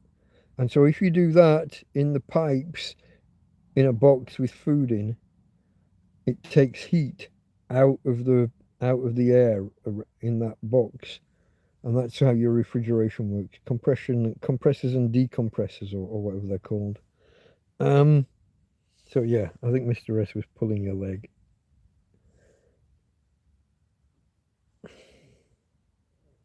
They're just Spanish bureaucracy. When you do anything, they want paperwork. Latent. That is indeed the term. Thank you, my friend. Latent heat. So if you boil water, like truly boil it, from 0 to 100 uses however much energy that is. Keeping it at 100 but converting it to steam uses almost as much heat again. So you don't gain any temperature, you're just converting the change of state from hot water to steam, basically gaseous water. You use almost as much energy again as you did to get from room temperature to 100. Latent heat gets absorbed into that interaction. And when you go the other way, it gets given off when water vapor condenses back to water, when steam condenses to water. So if you put your hand in it and it condenses, that's when you get scalded. There's so much energy in there that gets given off in that transition phase, which is what's called a phase change. Yeah. And it's the same. So you get that between liquid and gas. Hold on. You get it between solid, ice and running water, the same thing. Latent heat, either taken in or given off, depending on which way the state is changing. Yeah. Oh, Mr. S is off. Okay, mate. Good night, Mr. Sharafsha. And thank you for that thing earlier. Appreciated, my friend.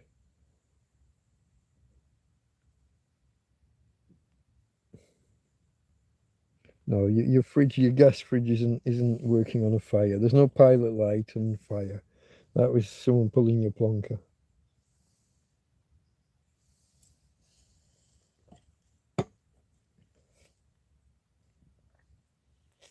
But the gas in those things, it's a one-way, because it's not powered, because it's just running off the gas. The the expansion happens, the cooling happens, and then the gas is gone, I guess. Otherwise, you'd need electricity to pump it back around and recompress it. I don't know much about them.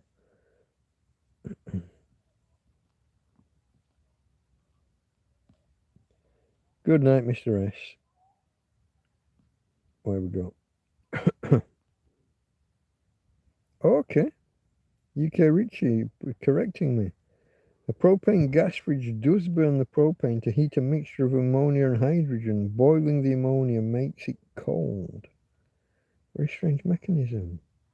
Really? You live and you learn. Hey, Rob O'Brien, you don't need to be correcting me in the comments. They've already done it here in chat.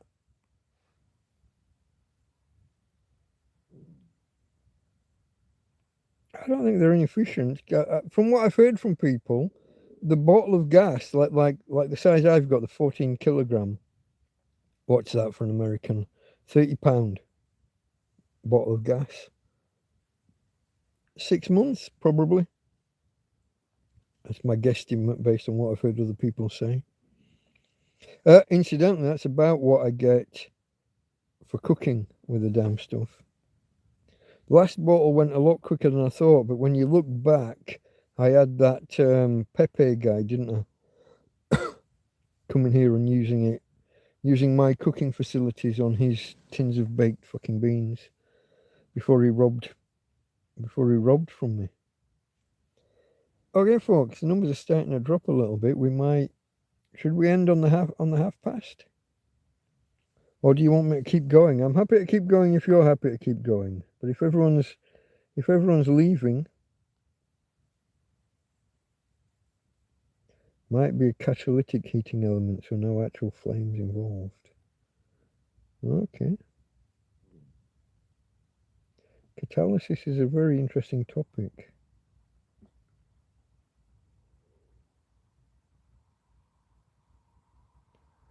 Scrolling back because no one's talking in chat. I'm scrolling back to see if I've missed anything, but I don't think so.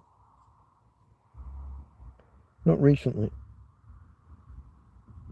Okay, folks, well, it's been a good one, hasn't it? I've enjoyed it so far. I'm going to leave it up to you whether we carry on or end it on the half hour. 1:24, 3 hours 24. Indeed, boiling point changes with air pressure and yeah, other atmospherics, yeah. Yeah, to boil doesn't necessarily mean to be hot.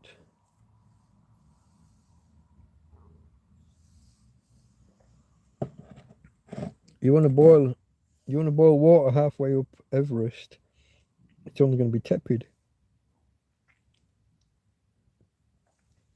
Are you alright, darling? Why are you moving? Okay. Where are you going? I think you need another drink of water, don't you? And I think have you knocked your bowl over? I'm gonna have to get her a bowl of water soon, guys. She's I think when she was last over there, I think she's tipped the water out. I'm not sure. But we've got an interesting couple of days coming up because I'm gonna, like I said, I'm gonna push the button with the help of a friend. I'm gonna push the button on this purchase tomorrow at some point. And then I think it's about a week delivery time. Except, here's a question for those of you in the know. So my friend has an Amazon Prime account in the UK, but we're in Spain. Does she still get expedited delivery or not in Spain? We don't know. She doesn't actually like Amazon that much, so I think they got it for the film, the streaming service, whatever that is.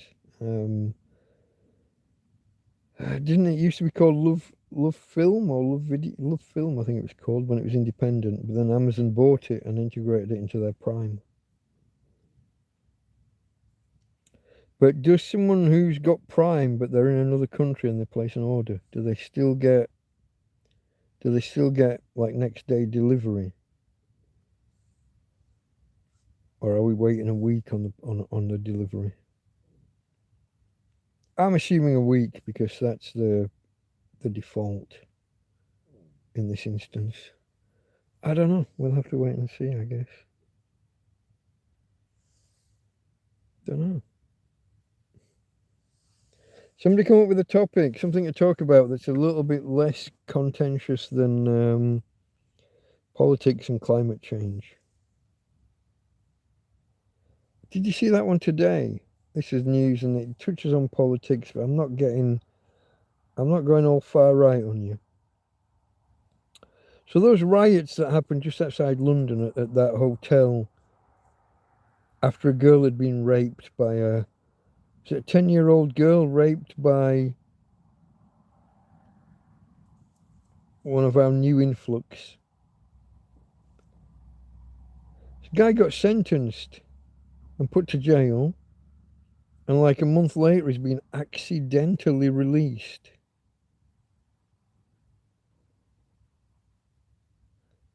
He viciously raped a 10-year-old girl.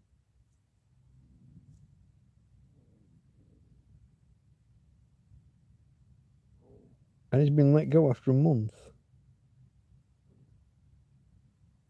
What the absolute...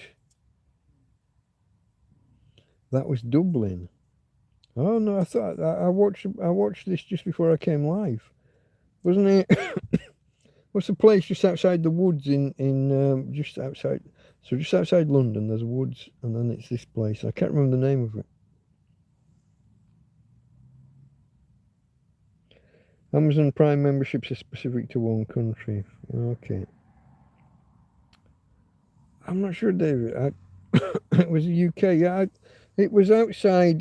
What's the big forest? Epping Forest. Epping something or other. Where one of those. Oh, I know there's been big kickoff in Ireland the last couple of days. I mean that's a thing as well. But this, where's my BBC News? Oh, where do I keep it?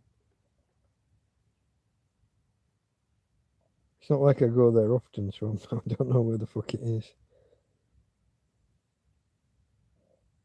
Do I have BBC News on this one? Or is it only on the phone?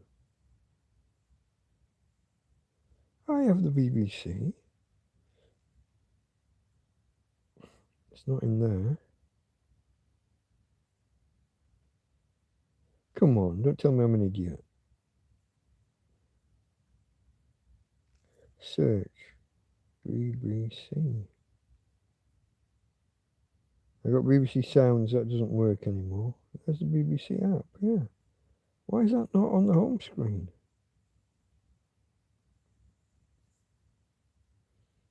Well, of course, the BBC. Top headlines on the British Broadcasting Corporation. Venezuela's Maduro says blah, blah, blah. Warships, fighter jets, Venezuela. Ontario to stop. Where's the fucking British? Here's a strange story. A woman raped a French schoolgirl. Of course, the woman who did it wasn't really French.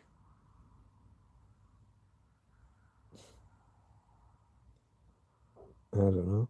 Then we've got something about Ji Dongzhang and his brother Wang.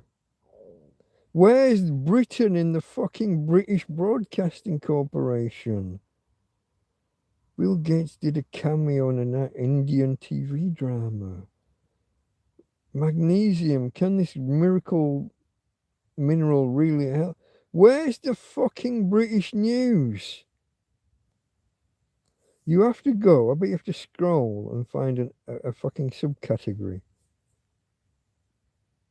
You go news, and then you have to find a subcategory of UK, look. On the British Broadcasting Corporation's fucking manhunt after jailed Epping Hotel asylum seeker mistakenly released. Ethiopian national Hadush Kibatu. I don't know about you. When I was at school, we didn't have many Kibatus. There were some Smiths and Joneses and Foster and Todd. No Kibatus. Oh, it was a 14-year-old girl. Maybe that's why I confused some of you when I said 10. The 10-year-old may have been Ireland.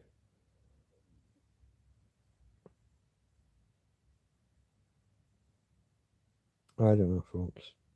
How do you accidentally release a rapist who's only just been jailed? He must have been standing there laughing his cock off while he's being processed and let go. He must have known it was a fucking mistake.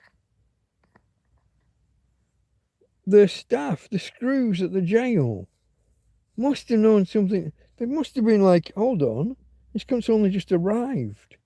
Why are we releasing him? He's been sentenced to 10 fucking years or whatever it is. Maybe 2.5 nowadays. Because did you hear the one in Sweden? Was it Sweden? The girl was raped viciously, and they actually used the term raped viciously. Could have been given a really harsh sentence or a lighter sentence. Was given a lighter sentence because the rape didn't go on long enough. This isn't just a British thing. This is everywhere. Europe-wide, and America have got a different source for their influx, or at least a different route. Some of them, they're not all just Mexicans or whatever, are they? But there's a different route for their influx. But we're all putting up with, suffering from the same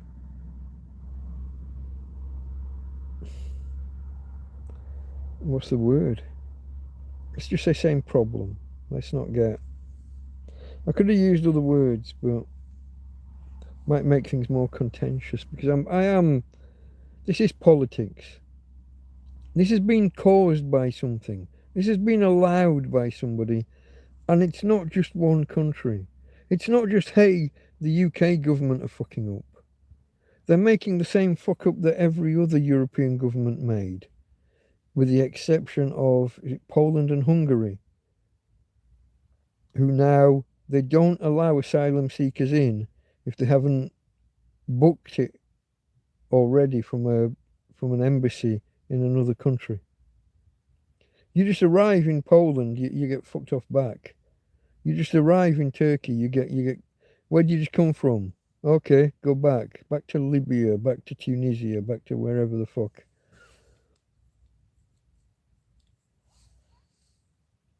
We could do the same. It's a system. It's a safe system. It's legal by international law. So everyone who just turns up in a dinghy, fuck them back to it, dump them back at France. And tell France to dump them back off at Libya or Tunisia or wherever the fuck. The one in Sweden. Oh, it's not that serious a rape. It didn't go on long enough. And that was a female judge. How do you get there? Don't know.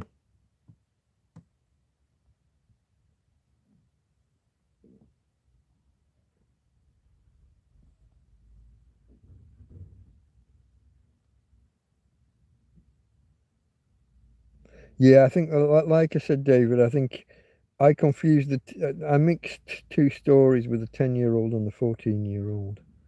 I did hear that one as well. Yeah, meant to be sent home.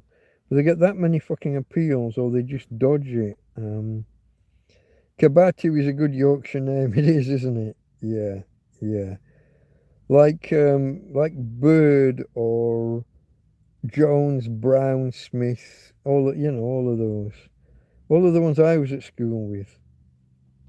We had no Wumbongo. There was no...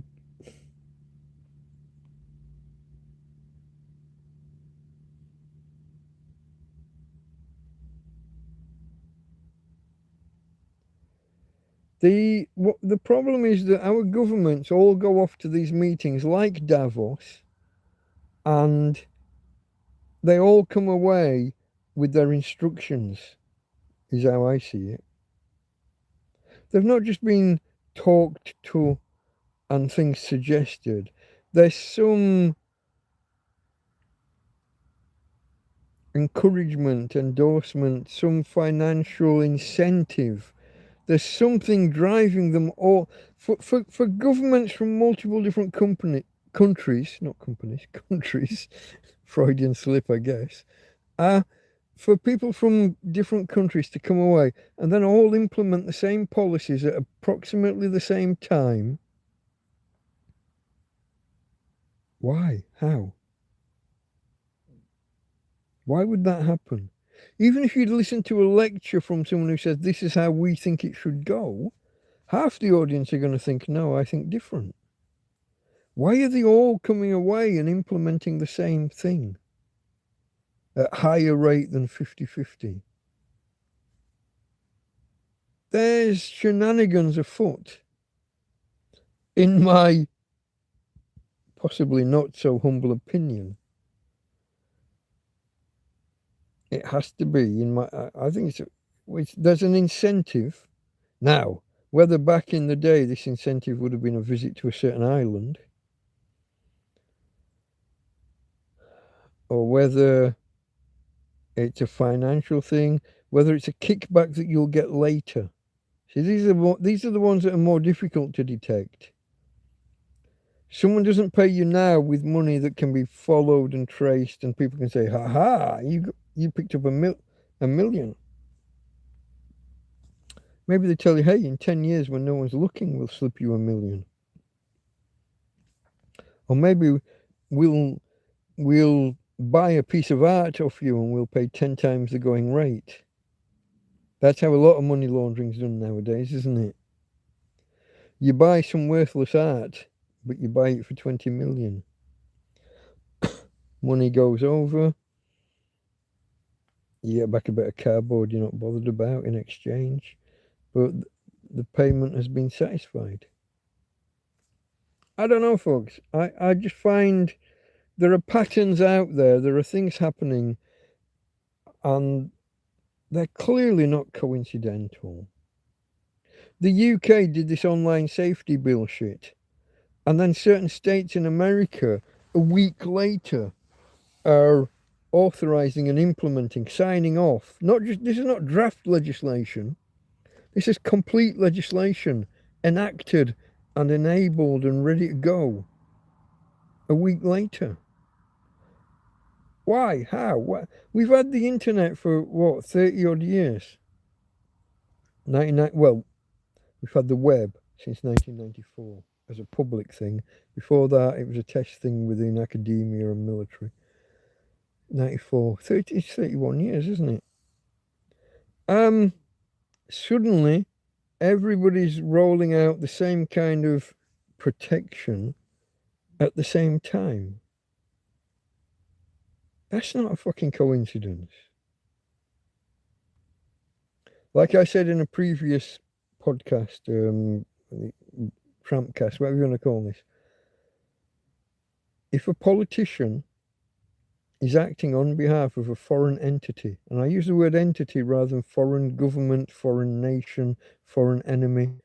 No, if a politician is found to be acting on behalf of a foreign entity against the explicit wishes of the British public, that should be a definition of treason. I don't see why it's not.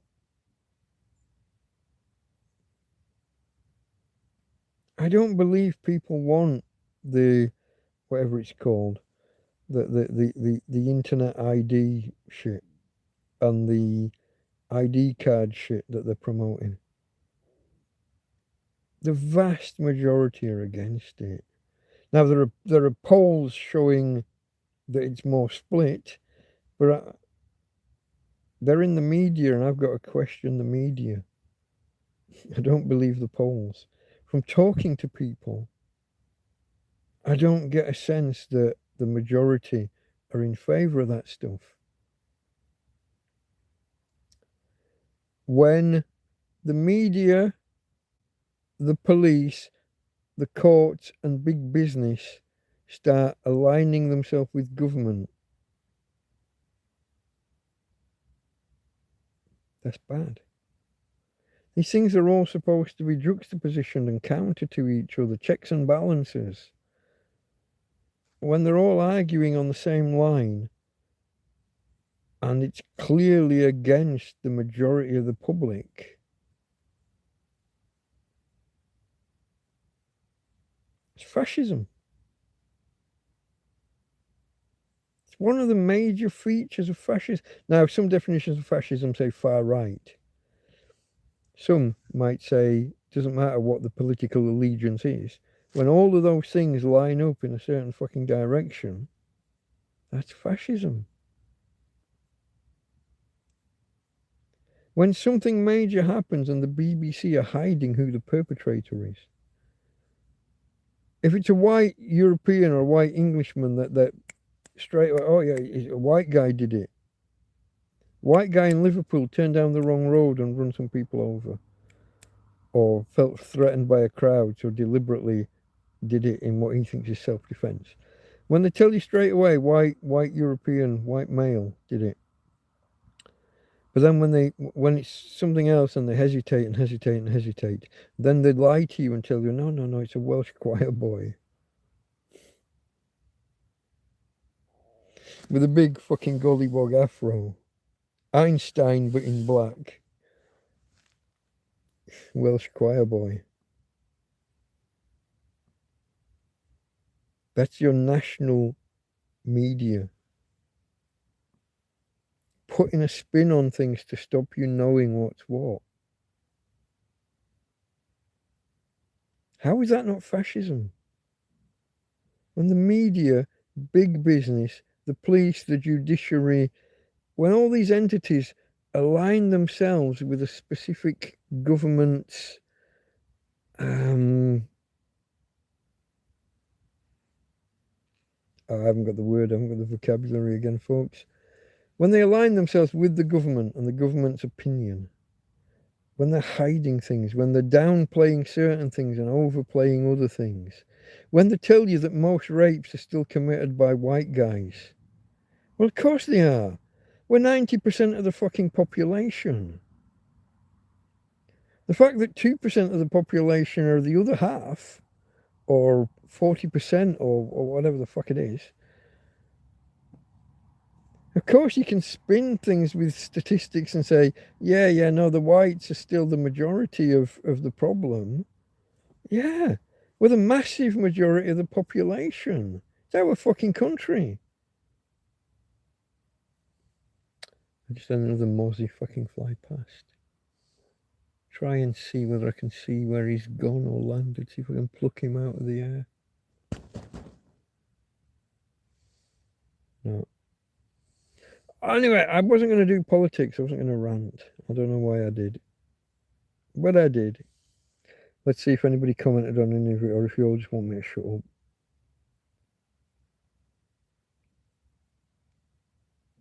Sentencing guidelines for these crimes are not harsh enough in general. This is true. And then when they reduce them even, oh, you're a first-time offender. Oh, you've had a hard life. Fleeing from Sudan or Somalia or whatever the fuck. See, it's such a hard life. So hard you didn't stop at the first safe country like you meant to. If you're fleeing Somalia, how many fucking African countries have you passed? Ethiopia and Eritrea and Egypt and Sudan and Tunisia, and then you've crossed the water. Maybe you went to Libya. All these fucking countries that are much more closely aligned with your culture, your background. No, you kept going. You came through Spain and France and on up to Britain. Such a hard life that you couldn't stop traveling. You couldn't fucking wait to get here. What's this about these red debit cards, or are they prepaid debit cards or are they credit cards? They get 49 quid a month disposable per person. And that's on top of all of their rent, food, electric, blah, blah, blah, blah, blah, blah, blah. Everything's paid for and still 50 quid in your hand per week. I never got that from the fucking UK government. 50 quid a fucking week. And everything else paid for.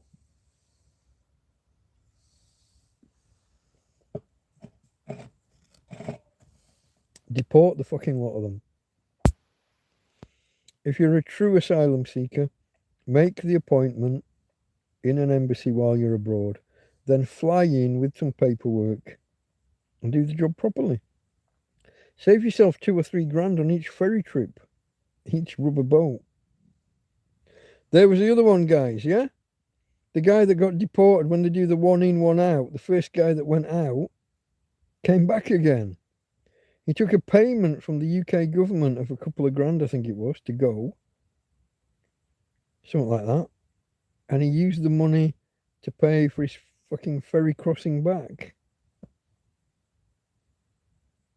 Something like that. I don't know all the details. This is just a day or two ago. I haven't fully read up on that one. But I'm not a fan.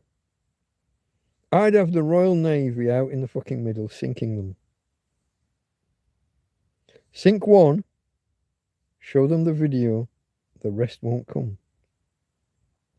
Now, I'm not a total fucking monster. I would take them off the boat. I would video them coming up. Then I would cut the video, take them off. Then I would show that boat being blown the fuck up by 2 gunships. And I would have that video on the fucking news that night. And then we drop the bastards back off at France. Tell France it's France's problem. And then we wait and see how many come over again the next day. And if any do, same again, rinse and repeat. Video them coming up, cut the video, take them off. Video of the boats being blown up. Release that to them.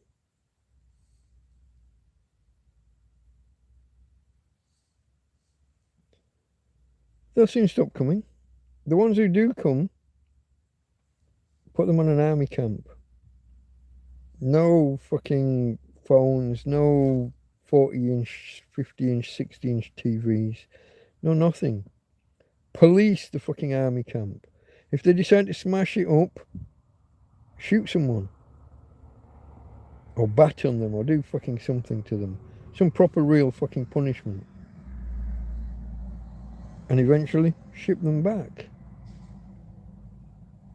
I've gone all fucking right-wing, folks. I've gone all right-wing.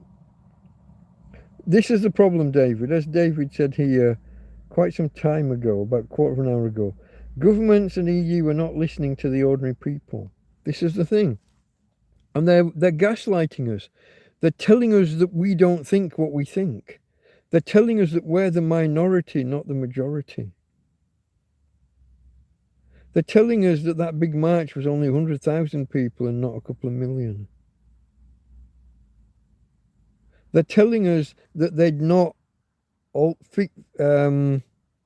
manipulated the numbers by not letting half of the people get through to wherever the centre of it was going to be. Was it Trafalgar Square? They kettled people and boxed people off and kept half of them away. And then said, oh, look, not so many. No, because you fucking made the other lot stand over there, you daft cunts. They're telling us not to believe what our own eyes are seeing. Walk in a pub and have these conversations with normal people. And see where the balance is. Talk to bricklayers and plumbers and plasterers. Other trades I can't remember. See what the working man thinks, because we're the majority. The working class, and you're live, we're reconnecting. The working class are by far the fucking majority. The working class and the lower middle class. The guys that you'll bump into down the pub 2 or 3 days a week. sometimes more. Talk to them. What do they think? Does it align with what you're being told that the opinion polls say? Are you really the minority with your views? Or are you the vast, vast majority and you're being lied to by the media? Because that's what I think. I felt the same at Brexit. I didn't really have opinions on Brexit, but when I was in the UK in the run-up, in the lead-up, I was here when it actually happened. I'd been here 3 or 4 months by then. But all the press were telling me that it was Remain, Remain, Remain. And everyone I met down the pub was fucking Brexit, Brexit, Brexit, leave, leave, leave.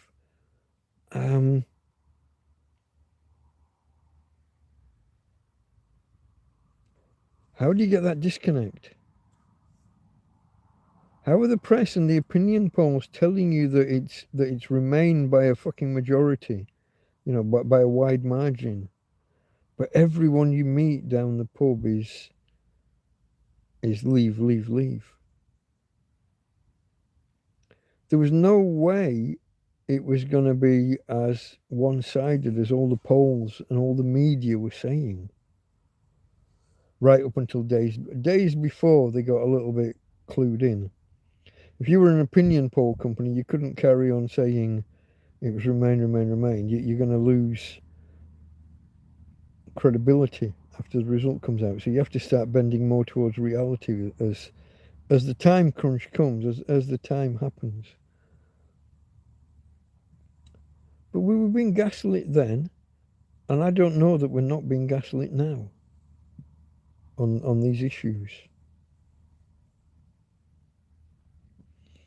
The Abdul that was hanging around school playgrounds and got arrested and just released straight away, and the next day he was hanging around another school. He went from a senior school playground. The next day he was in an infant school playground, 20 miles away or whatever. He accidentally strolled into 2 playgrounds, 2 school grounds. No. We never did get told. He when he was arrested, he wasn't arrested because he was in a school playground. He was arrested because there was already a warrant out for his arrest, and we were never told why. What was the initial warrant for? Why do we not get that information? Why, when I opened the BBC, are the first 50 links all about some fucking where else? Where's the British news? I have to dig 3 levels deep on the British Broadcasting Corporation site to find UK news.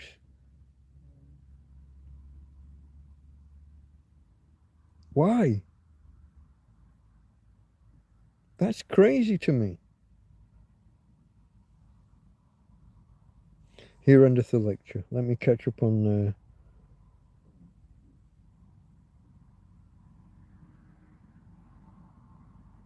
Here we go. In Sweden, they had to stop taking statistics of perpetrator ethnicity in 2025.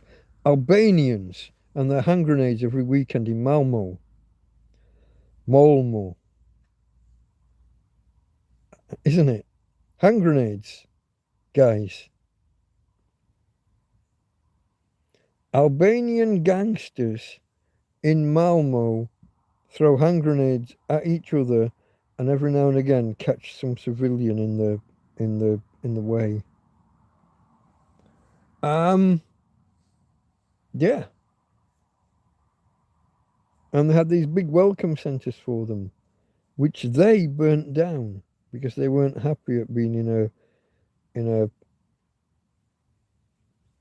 what would you call it, like a campsite with cabins. So they burnt it down because they weren't happy with the accommodation.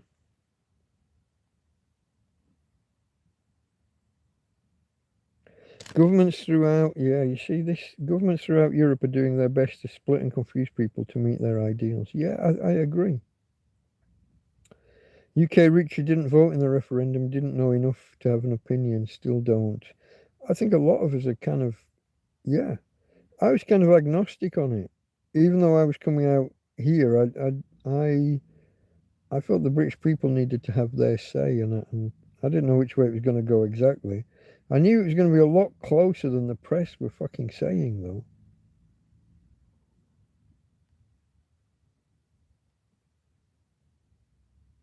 This is getting livelier. Yeah, I don't want to. I didn't want to do the politics thing because I lose subscribers. Because in any of these situations, there's a kind of a there's a kind of a 40-40 split, and there's 20 or 30% in the middle who are undecided or don't care. My overall stance on most things in life haven't changed, but I've gone from being fairly left wing, and now I haven't changed, but the rest of the fucking world has. And I now get called far right. I got called a Nazi because I didn't like the fucking Star Wars trilogy, the last three films with Rey, the girl Wonder. The girl who'd never been on a fucking starship, she grew up in a scrapyard, but she could fly the Millennium Falcon better than Han Solo. She could repair it better than Han Solo and Chewbacca put together. She'd never picked up a lightsaber, but she took on a Sith Lord, a Sith Master, basically a Jedi, but on the dark side. She'd never picked up a lightsaber, and she came off equal in the first encounter. Girl boss away, just fucking girl boss all you like. Girl can do no wrong. A real Mary Sue, as it's called. Someone, she doesn't have the arc of a hero. There's no hero's journey. There's no challenges. There's no losses. There's no defeats. She's just the bestest ever, right from the start. I didn't like that. I was a Nazi. I was a sexist, misogynist. All of the phobes and the ists.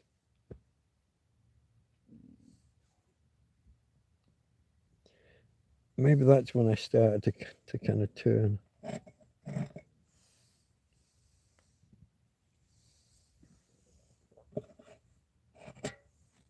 I don't know, folks. So I'm scrolling backwards.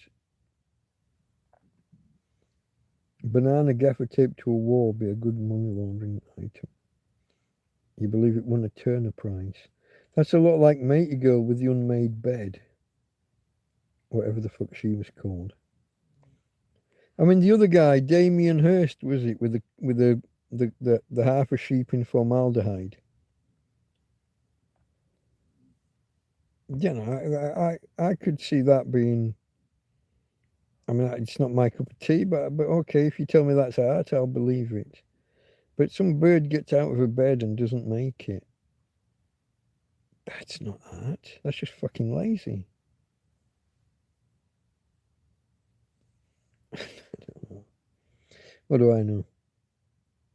Our fragile grip on democracy is slipping day by day. Moving towards it says George Wellian. Is that a pun? Portmanteauing George Orwell into George Wellian. It's kind of clever. George Wellian, 1984 reality. Thomas thinks he said too much. I'm scrolling back to see. If we sent them all back, we wouldn't have the appropriate levels of anger in the citizenry to achieve the government's goals, I guess that means. And I'm back. Okay, government and EU are not listening to people. Yeah. I think I'm fully caught up in that direction. In the UK, I gotta say, Labour are fucked. But I don't think it's just Labour. I think the Conservatives, the Tories, I think they're fucked as well. In recent by-elections, I don't think either of them are anywhere.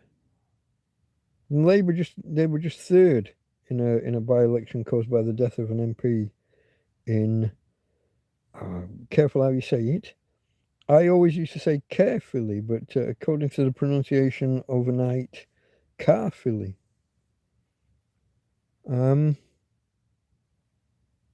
Labour beaten into third, from holding the seat to being in third. And I didn't even hear the Tories being mentioned.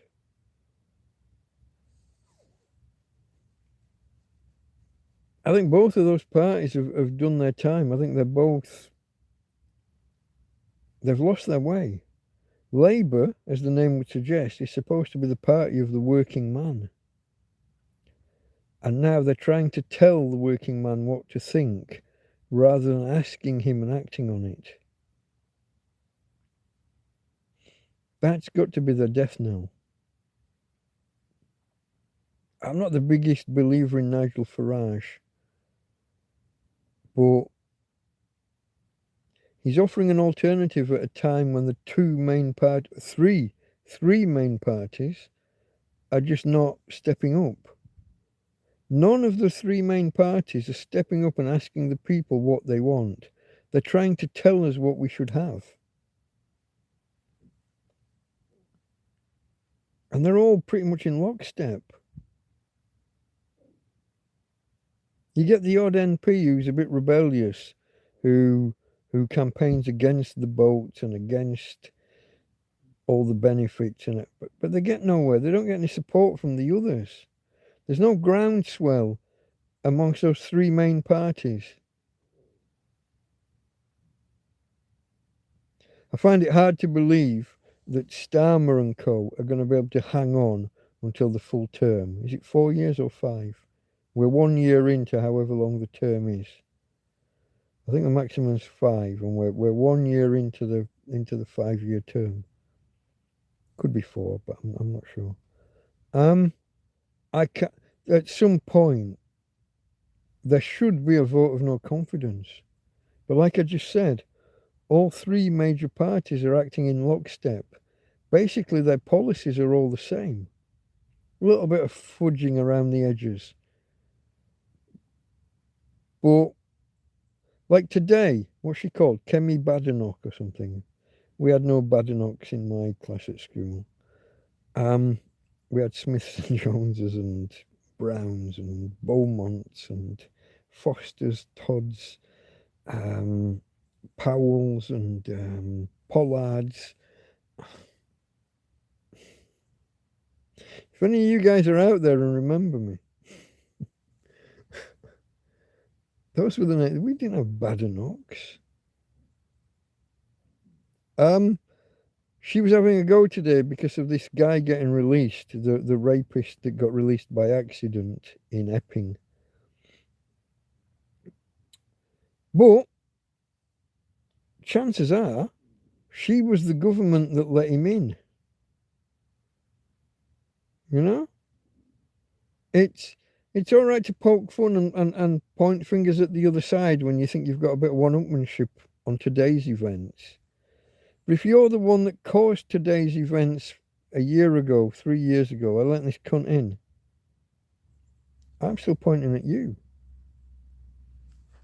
But I find this current government should have fallen by now. The problem is the other parties don't disagree with them that much. So you're not going to get the, what do you call it, the lack of support vote, the no confidence vote. It's not going to happen. Because they 90% agree with them.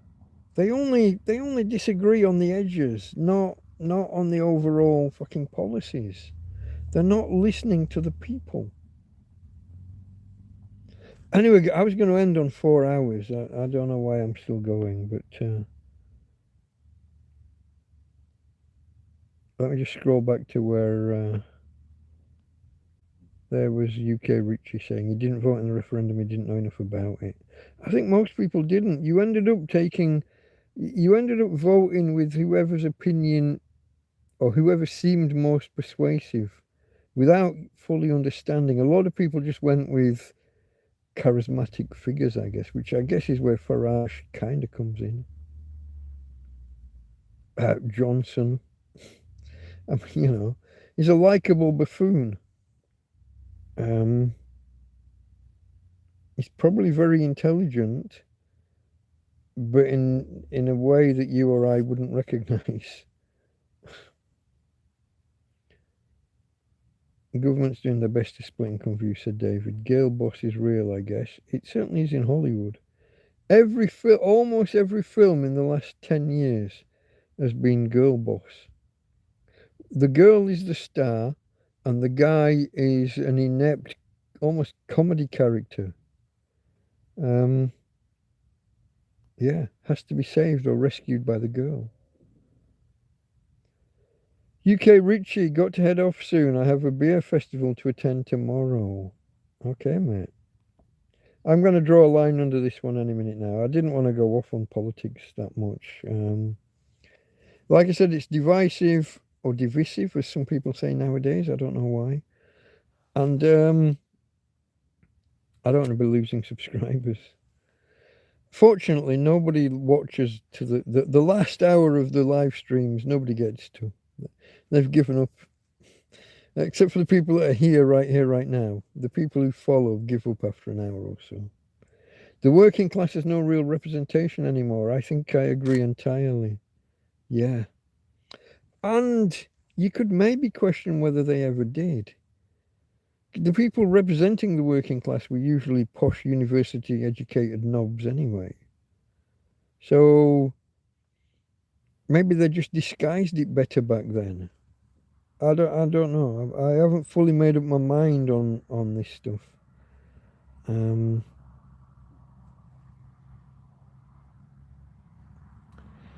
David lives in Ireland. People couldn't believe the UK voted to leave the EU. I believed it. I knew the vote was going to be a lot closer than the press and than the media and the opinion polls were saying. Just from talking to the average man in the street. I think the media elite talk to each other. They're all university educated. We could argue about whether they've gone through some kind of propaganda system at uni, which I firmly believe became a thing somewhere in the 80s, late 80s, early 90s. I certainly had university lecturers that would outright say that they were Marxists. Before that, I remember the female English teachers in school, high school, being very rah with all of the causes of the day, gay rights and gay marriage, and they were all very women's lib and very. All men are potential rapists. Not me, says one bloke. I'm an actual rapist. That was a Viz joke. I'm not a potential rapist. A bloke wrote in to take issue with a letter earlier in the same issue. That's how you knew it was a total fucking piss take. Earlier this issue, Madam such and such said all men are potential rapists. Not me. I'm an actual rapist. And then the print is address below. And it's a prison.